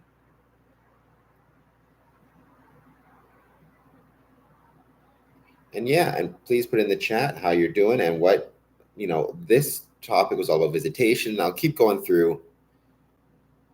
Oh, Bruce. Hi, how's it going? Thank you for jumping in and saying hello. If you can, hit the like button, hit the subscribe button, and I know we mentioned it, I'm going to try to swing by the temple maybe around 3:30 or so, if that works. But I'll send you a text when I'm on my way to it. But thank you for saying hello. Like I said, like, subscribe, all that good jazz. I'll be doing these every day this week. Tomorrow, I'm trying to think of what the topic will be for tomorrow. So if you have any ideas, um, let me know what you think a good topic might be um, for a live stream where we can chat. Obviously, should be somewhat Masonic, but having said that, I know a lot of people will, that we do have a lot of non-Masons that join us here and there. So if there is something non-Masonic that you think would make an interesting topic or something that would connect to Freemasonry somehow, let me know. One of the things is called frequency bias, right? One of the things is a lot of times when you're a Freemason, you tend only to, everything you can connect in different ways to Freemasonry. At least I can. Um, so yeah. But yeah, we had on here the The concept of making good men better. What does it mean in this day and age? Okay, that would be a good topic. That's kind of interesting. We kind of touched on that a little bit a couple weeks ago, or not even a couple weeks ago, a couple days ago. We asked the question, what is the purpose of Freemasonry? And the idea of making good men better kind of came up as one of the purposes, and what that meant and what that could mean. We discussed that quite a bit, and other purposes within that as well. But I think that's a good question, and I also like the fact that you added, what does it mean in this day and age? Does being a good man, or does being a better man in 2024 mean something different than it did in the 1950s and the 1920s? Those famous Masonic boom periods in the 18th century, in the 17th century. I think it's an interesting question. I'm going to keep going through these because, again, we're here to talk about Masonic visitation, but that doesn't mean, again, you guys can jump in the chat and say anything you want to talk about as well.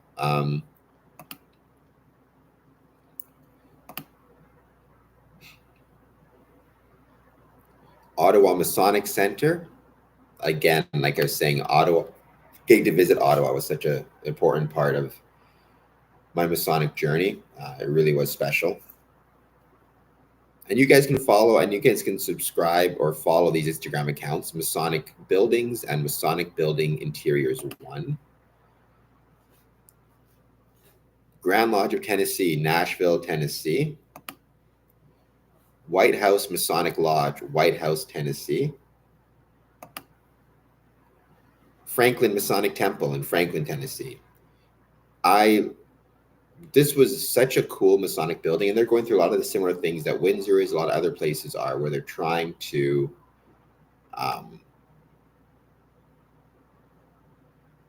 focus on growing their Masonic building and everything like that. Maple Lodge, Vaughan, Ontario. We just talked about Maple Lodge. Tavistock, 609 Masonic Building, Tavistock, Ontario. Sweet Home Lodge, located in the amazing Texas Masonic Retirement Community. Brant Lodge in Brantford, Ontario.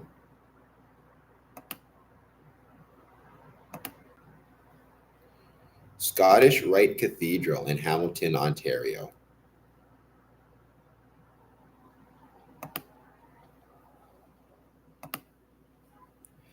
Cambridge Masonic Center in Cambridge, Ontario. Alonzo Flores Lodge, number 16 in Nogales, Mexico.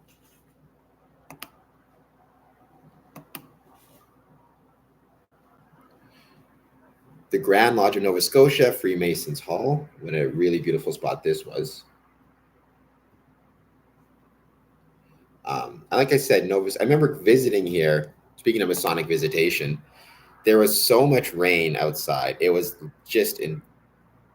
like, I felt like I'd landed in a monsoon. Like, I was soaking wet when I made it into this lodge room to check it out, or this lodge building to visit it and to check it out. But it was worth it, even though I was soaking wet. It was absolutely worth it because it was such a beautiful building. I remember thank God that the place I stayed at, the Airbnb, had like a fireplace thing where I was able to dry off my clothes, because I only had one set of clothes because I try to travel light. So I remember being absolutely soaking wet when I took this picture, but loving taking the picture nonetheless, and loving Nova Scotia, loving Halifax. Elko Masonic Temple, Elko, Nevada. I mentioned this before when I was talking, but Elko is such a beautiful little town. I love small towns, and Elko was, probably because it reminded me of scary movies that I love so much, but Elko was a beautiful, beautiful town and really cool Masonic building. Gonzales Masonic Building, Gonzales, Texas. Oh, this was some of our renovations we were talking about. Chatham Masonic Temple, Chatham, Ontario. St. John Lodge number 20 for its first degree. So this was at the London Masonic Temple, the main one downtown on Dufferin. There's two in London. I've got a chance to visit them both, and I've loved visiting them both. So yeah, so those are just some of the Masonic buildings I have visited. Um, that also brings up the question of, to what extent do you guys, when you are visiting lodges, actually document them, take pictures of them, share them on social media? Do you think that's an important part of it as well? I personally have always believed that a big and important part of visitation is documenting it and sharing it so that we can share our really special Masonic buildings with other people. Cascia Lodge, Ardmore, Pennsylvania, Lombardy, home of Granite Corinthian Lodge in Delaware.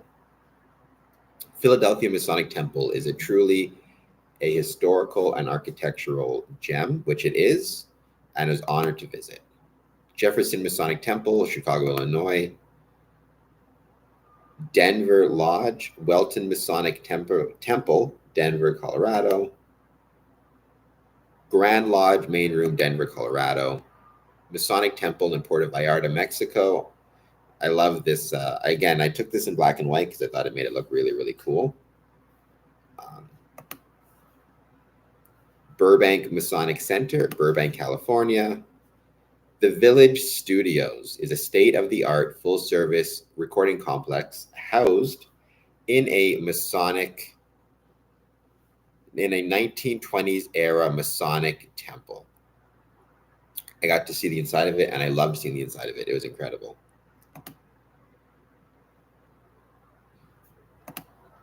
So yeah, that's visitation on that side of it as well. Both documenting the interiors and the exteriors. And again, I personally think that's a really important part of visitation, is actually taking the time to document our work. Let me just end this poll and switch it to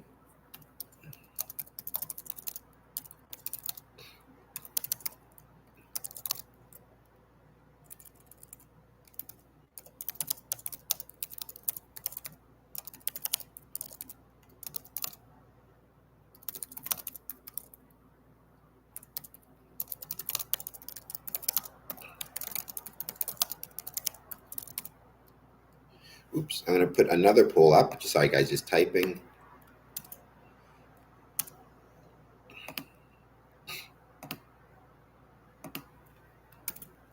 Do you think documenting and sharing visitations on social media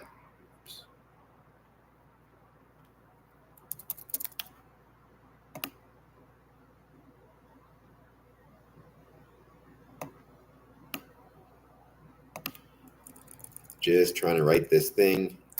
Is documenting and sharing visitations on social media an important part of Masonic visitation? All right.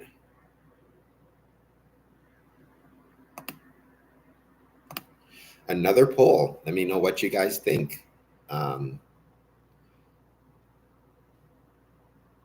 And again, if you're not a Mason and you're joining us, that's fine too. Today we're talking about Masonic visitation, but that doesn't mean that's all we can talk about. We're here to just chat. And if you're not a Mason, but you have any questions, then by all means, I hope that you will take the time to answer them. Or take the time to ask them, and I'll do my best to answer them if I can. I'm not an expert by any means, but I have been a Mason since 2007, and I have at least some ideas about it. So, yeah. The movie has direct movie Murder by Degree, director Bill Clark. Well, let's Google that quickly. Let's see what we can find. Please take the time to answer the most recent poll.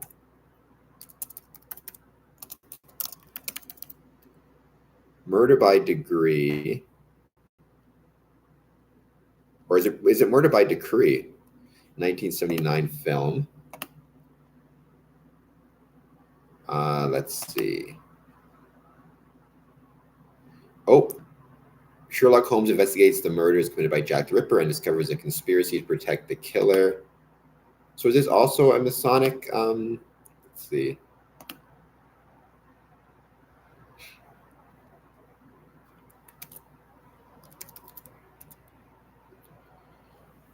Oh, yeah, okay. So this looks kind of similar to that movie From Hell, which with Johnny Depp, which I really loved. Um, and I always said it's one of my favorite Masonic movies, even though it doesn't maybe make us look in the best light, Freemasons. I still loved it. Let's see. I'm going to share this Wikipedia page here.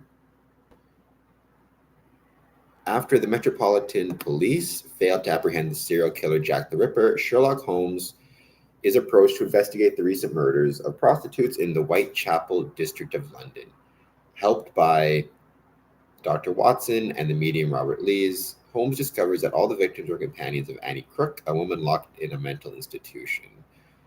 Members of the police hierarchy and several politicians, all Freemasons, seem to be protecting one of their own. Roxborough, the policeman who's in charge of the case, is in fact the secret leader of the Radicals, a political movement waiting for the British government to fail because of its inability to solve the Whitechapel murders. Holmes must rely on his skills to find and confront the murderer. Actually, I'm going to see if I can watch that, because that does look very similar to, like I said, the movie From Hell starring Johnny Depp, which I really enjoyed a lot.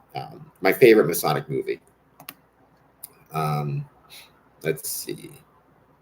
I'm going to curious. Oh, so it's just the one reference here is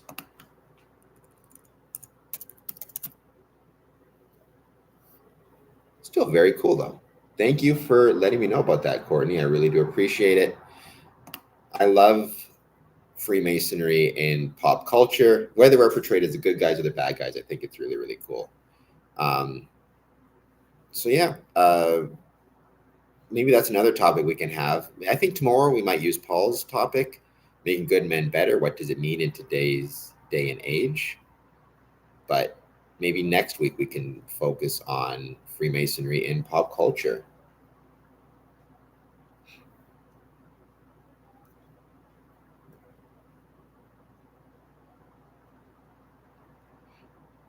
Yes, and that's a good point as well. I forgot to mention that.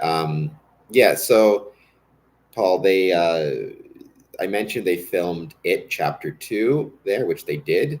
They also filmed The Good Witch there, which I love. They also filmed Murdoch Mysteries, so that's really cool. And I think it's great. I think the more our abilities can be used in film and media and everything else, the better it is for everybody. But certainly, I think the better it is for our order, without question.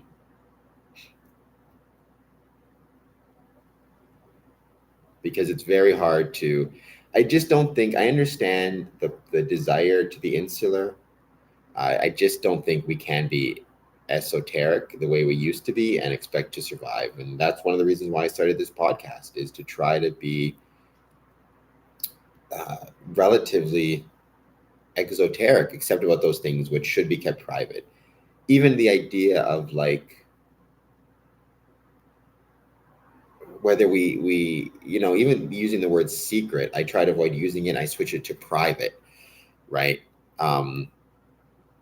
Like my social insurance number isn't secret, it's private, right? And there's a difference between those two things. Secret implies that there's like a nefarious purpose, whereas private just implies that there's more of a positive purpose, if that makes sense. So Freemasonry, I always say now, Freemasonry isn't secret society. Freemasonry is a private society. And even then, that's, there's plenty of public facets of Freemasonry and very important and valuable public facets of Freemasonry as well. So that's just my humble opinion on that one.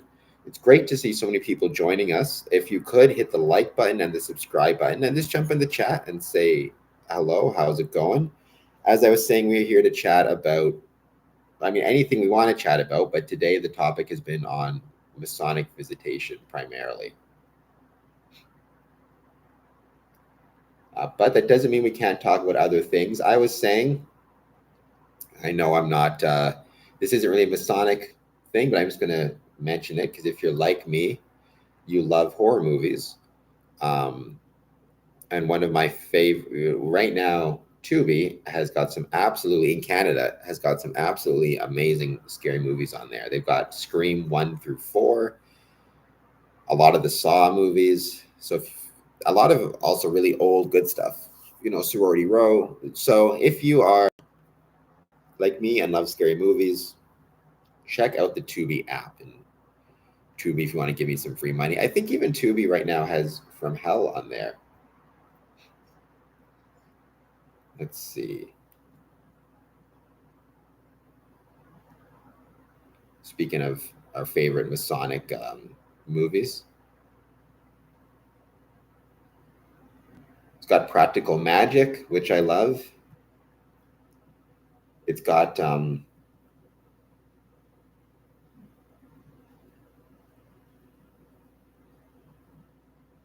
sadly, it does not have From Hell in Canada, just in the States.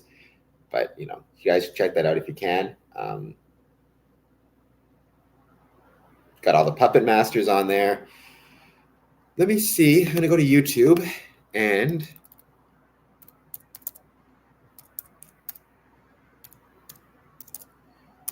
I'm wondering if maybe, so I know it'll get copyrighted probably, but there's probably a way that I can, let's see.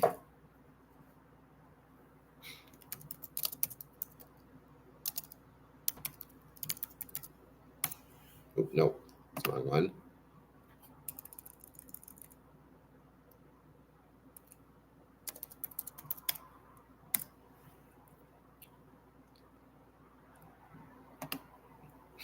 Maybe what I'll do is I'll go in and out of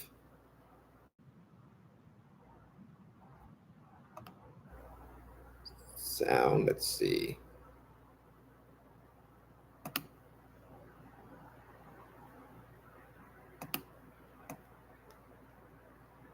All right, I will. Oh.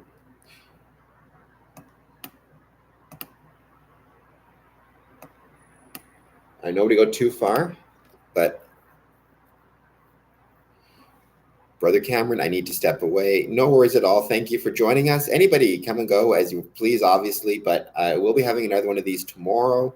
I think we're going to talk about Paul's idea, and then on Saturday with my good friend Nicholas Romita. So with that in mind, let's see if I can share this screen. Share the things you love. That is one of my philosophies in life. It always has been.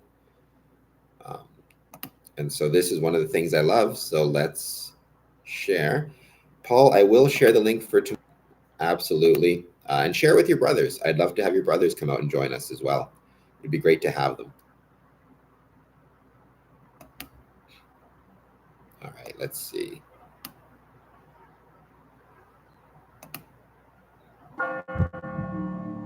Inspector, I'm making brilliant guesses that turn out to be right. Someone told me you claim to dream the answers. I have to just mute and unmute it so we don't get potential copyright mark. That doesn't sound much out of the ordinary. It was the way she was done, Inspector. It was the way that she was done that cries out for a man of your talent. He can foresee the victim.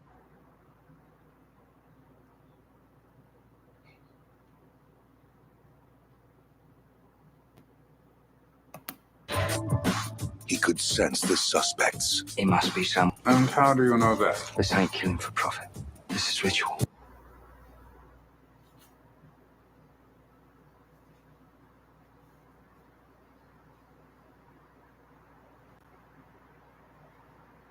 I believe this was done by someone with a working knowledge of dissection. An educated man? That's preposterous. There you saw the Freemasons Masonic references there. Let's actually go back and see if I can find those again.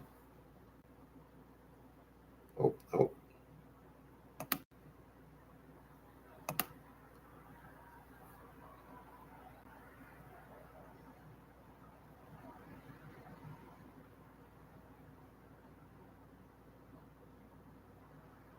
Where was it? Oh. Darn it. I keep on missing it. I keep trying to pause it there. Oh, so there we go. So we got some Masonic references there in the movie From Hell. Once again, I love, having said before, I love this movie. So if I feel like it's weird whether Freemasons are the positive and negatives in it. I don't like. I think we're more the heroes in that movie than we get credit for.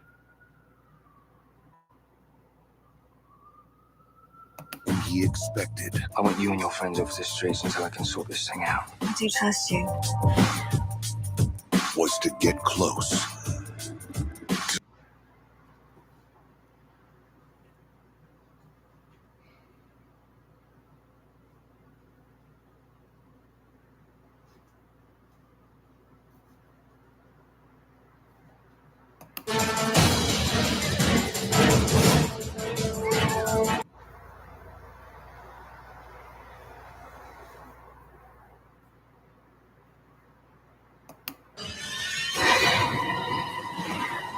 One day, men will look that I gave birth to the 20th century.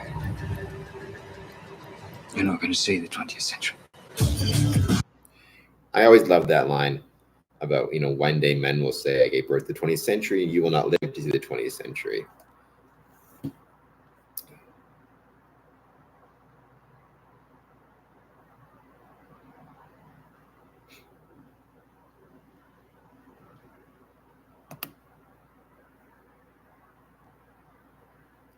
Oh, Paul is back. Thank you for coming back on. I don't know if you saw, we were just watching the From Hell trailer because we were talking a little bit about our favorite Masonic movies. Courtney recommended Murder by Decree, which I guess references Freemasons. I didn't know about it, but it was very similar to the movie From Hell, which I love. So I wanted to share the trailer because there is some Masonic references in there. I shared all of my Instagram accounts that feature my visitation and travel to different Masonic buildings over the years. Internal, both the interiors and the exteriors.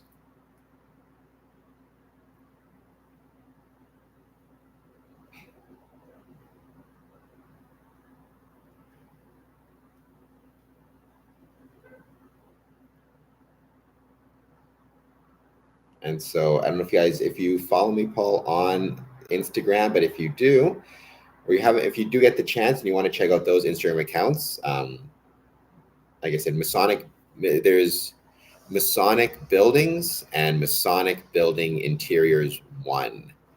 Let's see if I can find.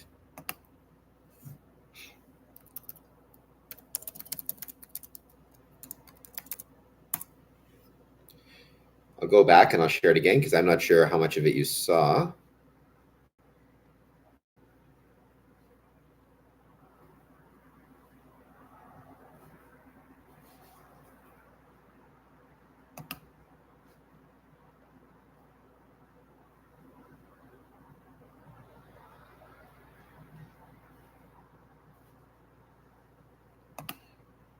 I'm going to see if I can find. Oh, here it is. We'll do Masonic Building Interiors.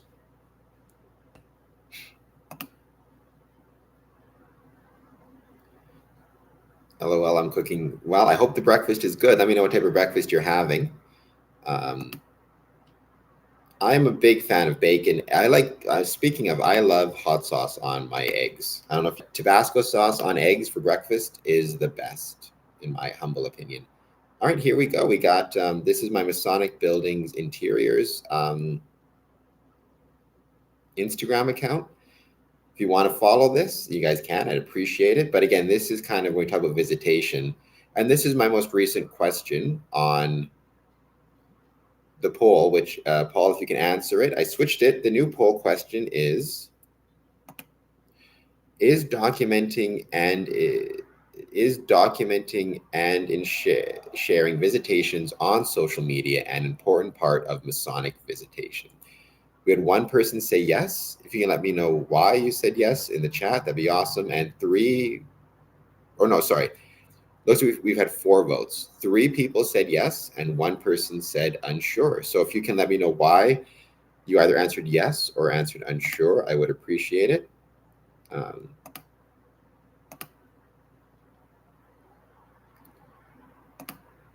Courtney, you can let me know what you're having for breakfast. In the chat, though, still jump on, say hello, and let me know how you guys are doing and any of your views and opinions on Masonic Visitation. Would be awesome to see. And obviously hit the like button if you can, hit the subscribe button. All that stuff helps other people find us.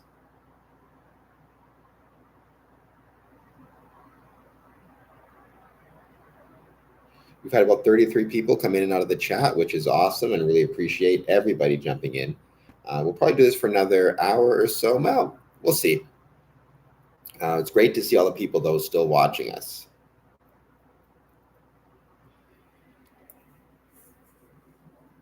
And also checking out our other sites. We've had some people check out our work on Medium. Check out our work on all the different socials. So it's much, much appreciated. And Paul, thank you for, I just saw, thank you for following us on Instagram. It is much appreciated. Like I said, I don't have a lot of followers on those sites yet, so I'm working on hoping getting more soon.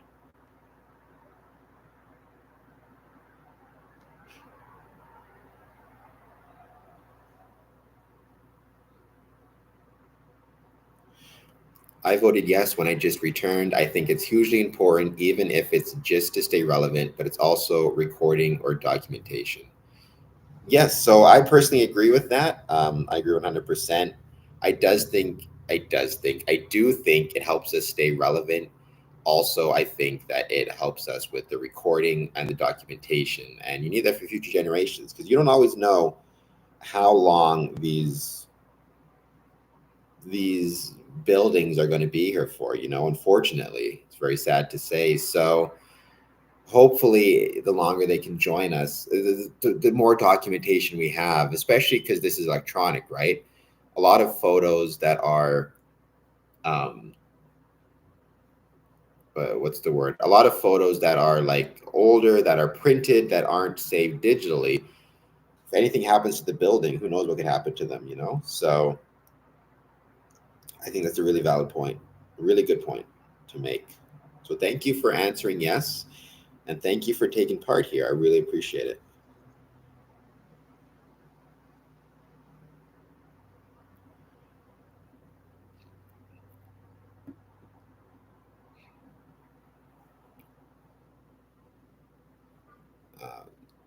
We also have our Masonic buildings.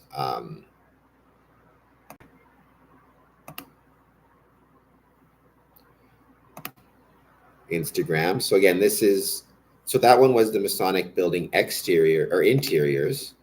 And then we also have my live stream with the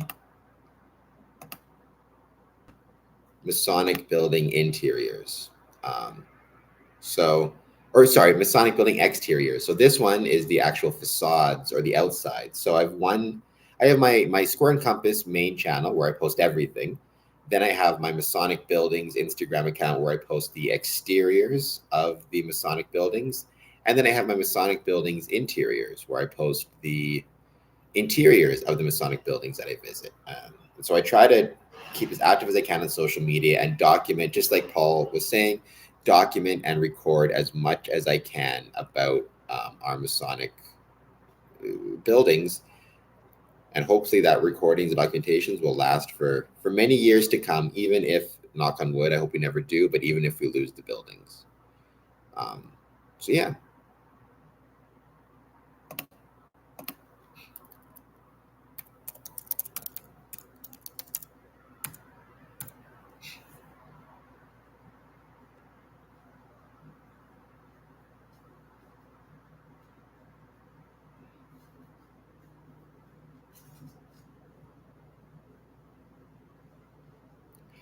Just taking a moment to look something up online. I'm still here though. I need there's plenty. Don't worry about that. There have been so many haunted Masonic temples around over the years. So you're not missing out on that at all. There's Edmonton, there's Windsor, there's Detroit, there's Johnstown. Johnstown is probably the most recent one. They've actually done a whole bunch of paranormal investigations there and posted a whole bunch of stuff about those investigations on social media. So, which is really interesting as well.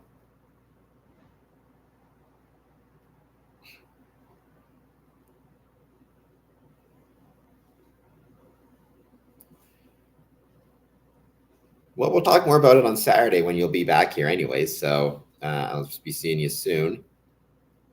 But yeah, Haunted Masonic. Well, I mean, there's Bump in the Night Society. Here, let me see.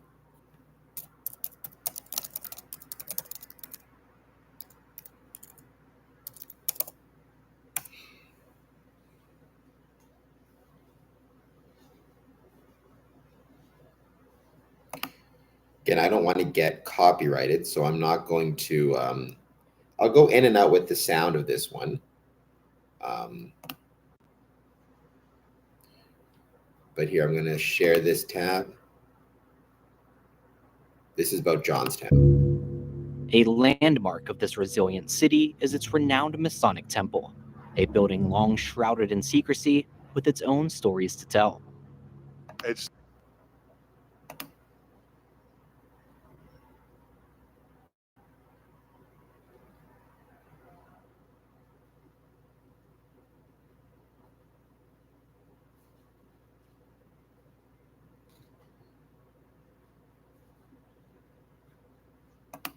I've caught shadows, real glimpses real fast of something going on. Mostly it's sounds.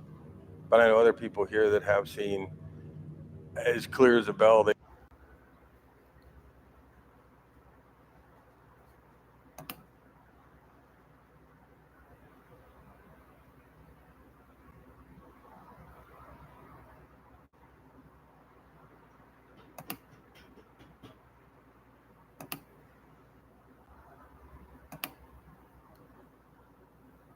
And our own original experiments. We're exploring every corner of this historic space to get to the bottom of the haunting experiences reported here.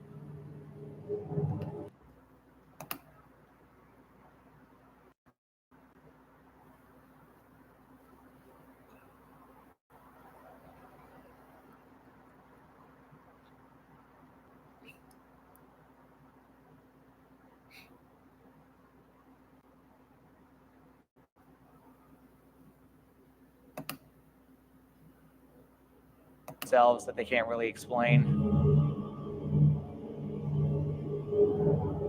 There's no more whispering about what is happening.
So there you go. That is located in Johnstown, Pennsylvania,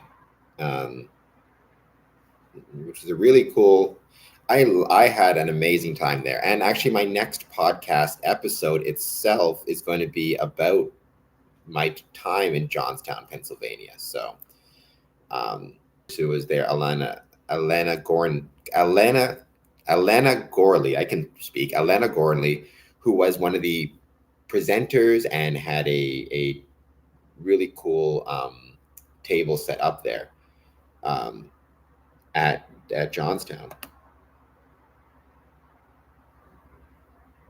So yeah, hopefully you guys can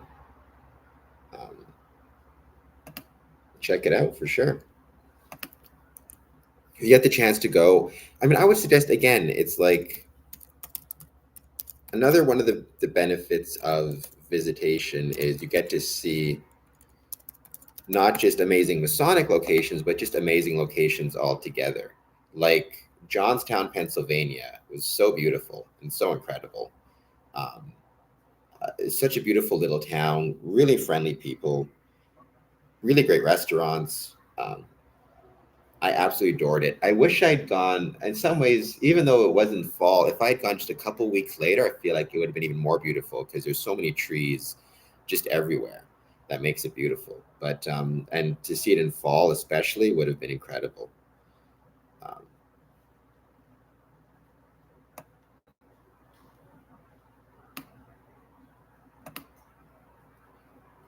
Biscuits, sausage, gravy. For your breakfast? Okay, biscuits, sausage, and gravy. I support that. I think biscuits, sausage, and gravy is delicious. That is a good breakfast.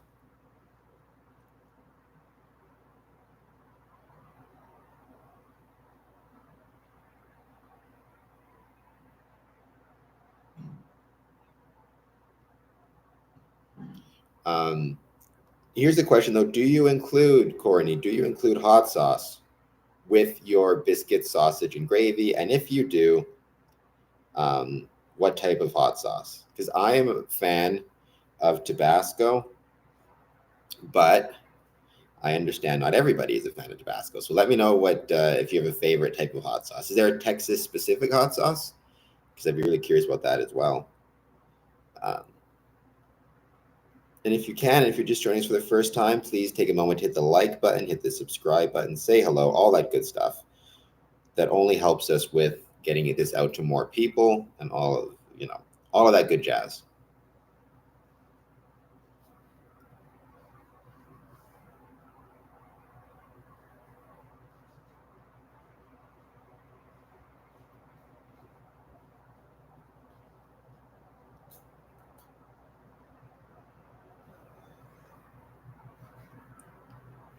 And we'll give it, I guess, maybe 10 more minutes, see if anybody else jumps in and jumps into the chat and says hello. We had probably about 40 people or so. We're going to do this again tomorrow and again the next day, always at 11:30 a.m. Gives me a chance to get my coffee and get myself set up and ready. But I think it's been a really great few days, or a really great week of podcasts, and maybe I can keep this going. And thank you to everybody who's checked out my Instagram accounts. And again, to everybody who's wished my dad a happy birthday, Harry Adamson. 35 years old, a lot of great travel that you've done as well, and we talked about.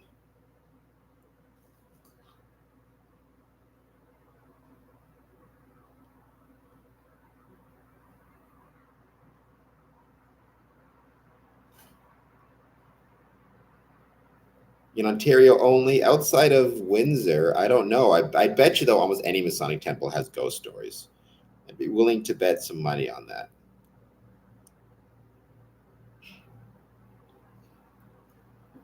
Especially the ones that were the older ones, like Yonge Street in Toronto probably has a few. 888 Yonge Street. I've said before, share the things that you love, and I still firmly believe that. So let's take a moment to share one of the things I love, because it is Halloween and spooky season. I love everything involving witches and ghosts and goblins. And again, I'm going to go in and out of the sound with this so that I can not get copyrighted. While we're waiting to see if any more people maybe join, let's share this screen and share a trailer for one of my favorite movies. Oh, I know Detroit's temple definitely does. Yeah, no, I'm sure it does. It must have so many ghost stories there, because was started in 1921, finished in 1928. But it was a really, really cool. The age of it, I don't even know if they're ghosts. It might just be people who got lost there in the 70s and haven't managed to find their way out yet. I just had the chance. You were there yesterday, I know you said, for Master Mason's degree. I got to be there a couple weeks ago. It was a beautiful spot. So Yeah, and Nicholas, if you get your passport, Detroit is, even though we're in Canada, Detroit would probably be the closest Masonic temple to us. So, all right, let's go back to this whole idea of, and actually, what about, well, Ann Arbor's new, right? The grotto is pretty new building, but I bet you Michigan in general, Paul, has a ton of historical and Masonic Masonic ghost stories, right? In different towns. I would be willing to bet.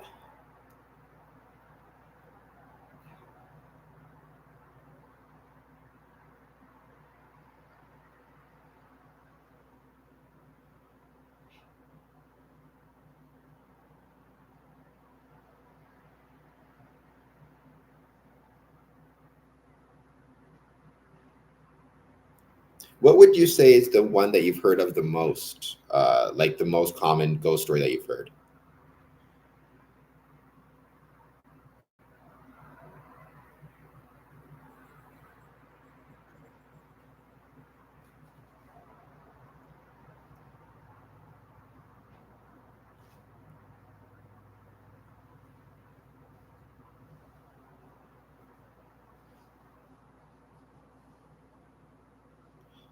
Even Grand Lodge, not being the middle of a building, has them because of the Masonic home. But where Grand Lodge, that's located in Lansing, right? Lansing, Michigan. Um, and also, didn't you have your annual communication not that long ago?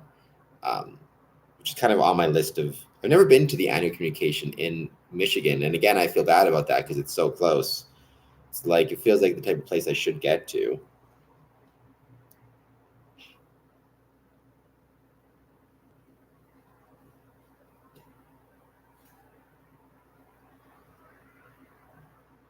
But yeah, jump in the chat and maybe let me know.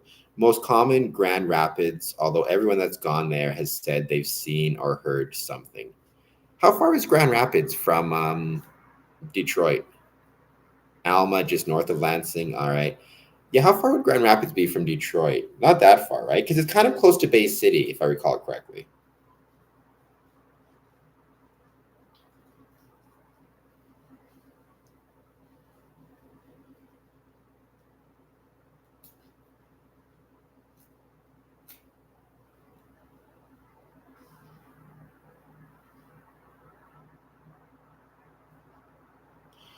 Two-ish hours. Yeah, that's what I thought. Well, what about, do you know if Copper Harbor Lodge has any Masonic ghost stories? Because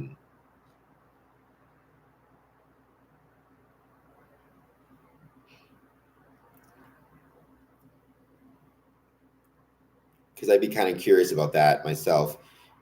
Again, if we get the chance to go, I know we're saying 10-hour drive it'd be a long drive, but I suspect it would be absolutely beautiful.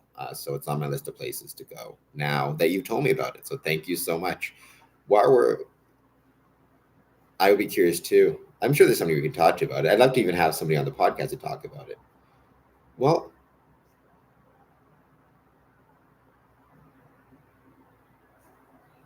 while we're chatting about this, like I said, I believe in sharing the things you love. So it's spooky season. This is one of my favorite movies. And just for fun and nothing to do with Freemasonry, let's share this while we're still talking about Masonic Visitation. If you do get the chance and you haven't done so yet, please answer the poll above. It looks like we've had 5 votes. 60% said yes. So that would be what, 3? 20%, so 2 said unsure. Let me know how you answered and why you answered the way you did, if you can. Also, if you can just say hello, where you're from, all that good stuff. I'd really appreciate it if you're a Mason, if you're joining us, and also what you want to talk about. You know, the focus of this live stream has been on Masonic Visitation. But again, we could talk about all sorts of other fun things as well, right? The thing I love about this live stream is the chance to talk about whatever we want, to share the things that we like and enjoy. Like, for example, here, I'll share this.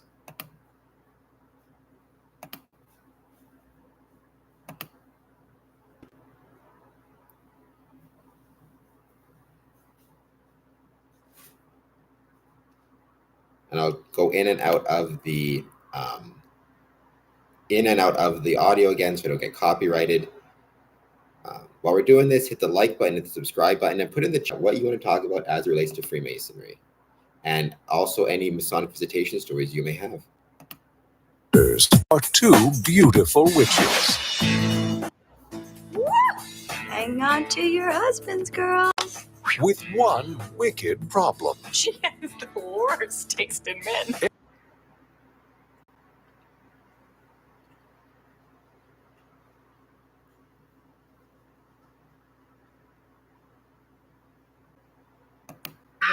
They can't keep their loves I feel like I'm never gonna see you again. alive.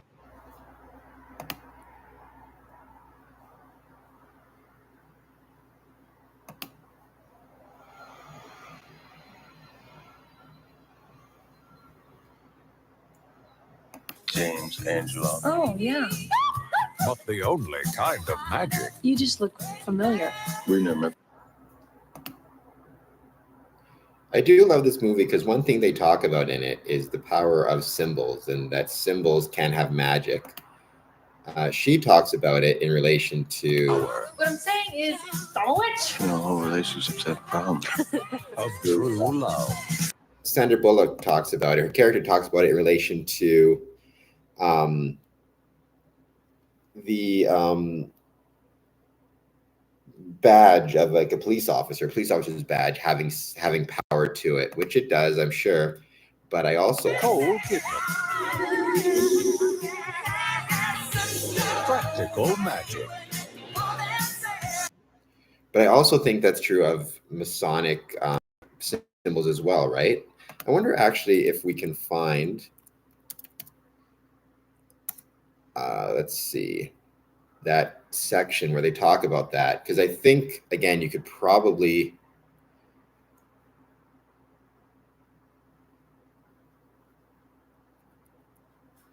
let's see.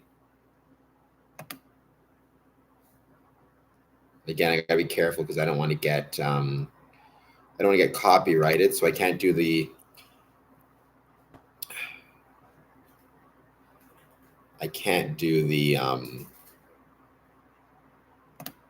audio too much. But let's see if I can't. I just think tea all day. Well, that actually we're about to watch and that has something to do with tea. So that. Let's see if we can share this idea and let me know what you think. That there's a pretty idea, you know, you replace the star in that scene with the Masonic square and compasses or a Masonic ring or a Masonic past master's jewel or a Masonic jewel.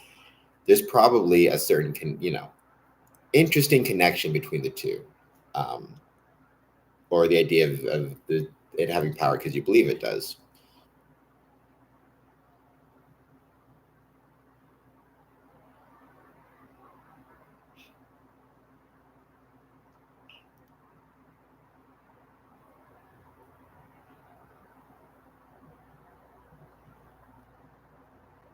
But by all means, if you're just joining us, hit the like button, subscribe button. We've been talking a lot about Masonic visitation. Answer the poll if you can. Let me know if you're a Mason, how far you traveled, and anything you want to chat about. I'll keep this going for another 10 minutes maybe. We've had some great turnout. We've had about 40 people, I think, join us. And I appreciate all you guys taking the time to join in.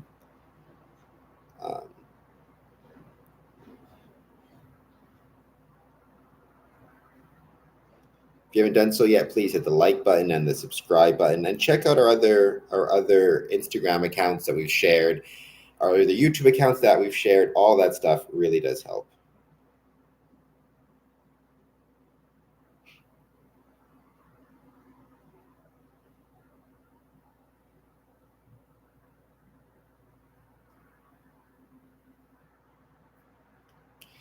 And yeah, keep the chat going because otherwise there's not much more I can talk about. I think for this one, I think tomorrow at 11:30, our chat will be about being a good man and what that means in today's day and age. Because obviously it is different being a good man, I think, today in a lot of ways than it is in years past. Or maybe it isn't. That's an interesting question, right? Is it? What is the difference between, or is there a difference between being a good man today and being a good man in the past? Or is it kind of, does that never change?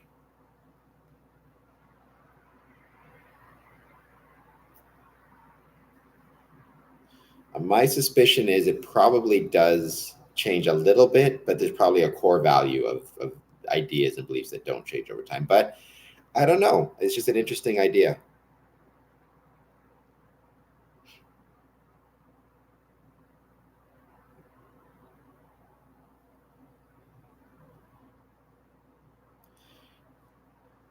Work is being intentional. Thank you for the chat today. Have a great rest of your day. Thank you so much. Yeah, I think I'm going to be, I've been sending it special to a few people, but I think I'm going to be logging off as well soon. But thank you, Paul, for joining. We'll be back on tomorrow, like I was saying, and it's going to be another great chat. So, but thank you for joining us today. If you're just joining us for the first time, again, because we have a couple minutes, please take a moment, say hi in the chat. Answer some of these questions about visitation, our polls. Let me know if you follow us on social media as well. And if you don't, if you're going to start, I'd much, much appreciate it as well.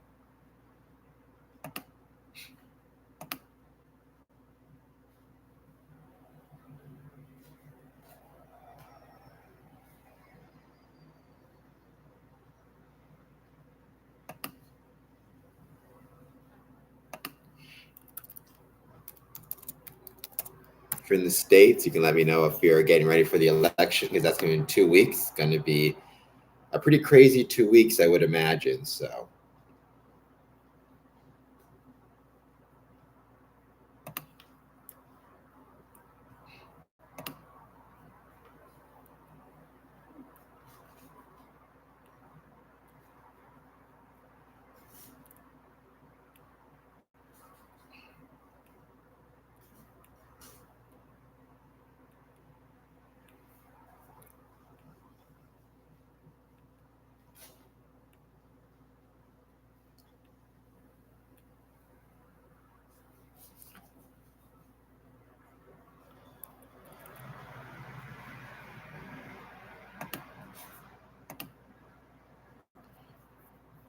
And also, before we finish with this chat with this live stream for the day, do let me know if you're watching this, if you get your information from anywhere else. Like if you watch live streams anywhere else, and if you do, where those are, and if you'd be interested in seeing Square and Compass try to live stream on a different platform altogether. Because we can live stream on Twitch or other platforms. Let me know if there's other platforms you think would be better off live streaming on or trying to live stream on. We have done stuff on other platforms in the past, but I tend to prefer YouTube. You can even live stream on Patreon, right? So that could be fun as well. But yeah, I think that we are going to finish this one off for the day. Thank you guys so much for taking part. We'll be back tomorrow at 11:30 a.m. and again on Saturday at 11:30 a.m. Last request, hit the like button and the subscribe button, and we'll be in touch soon.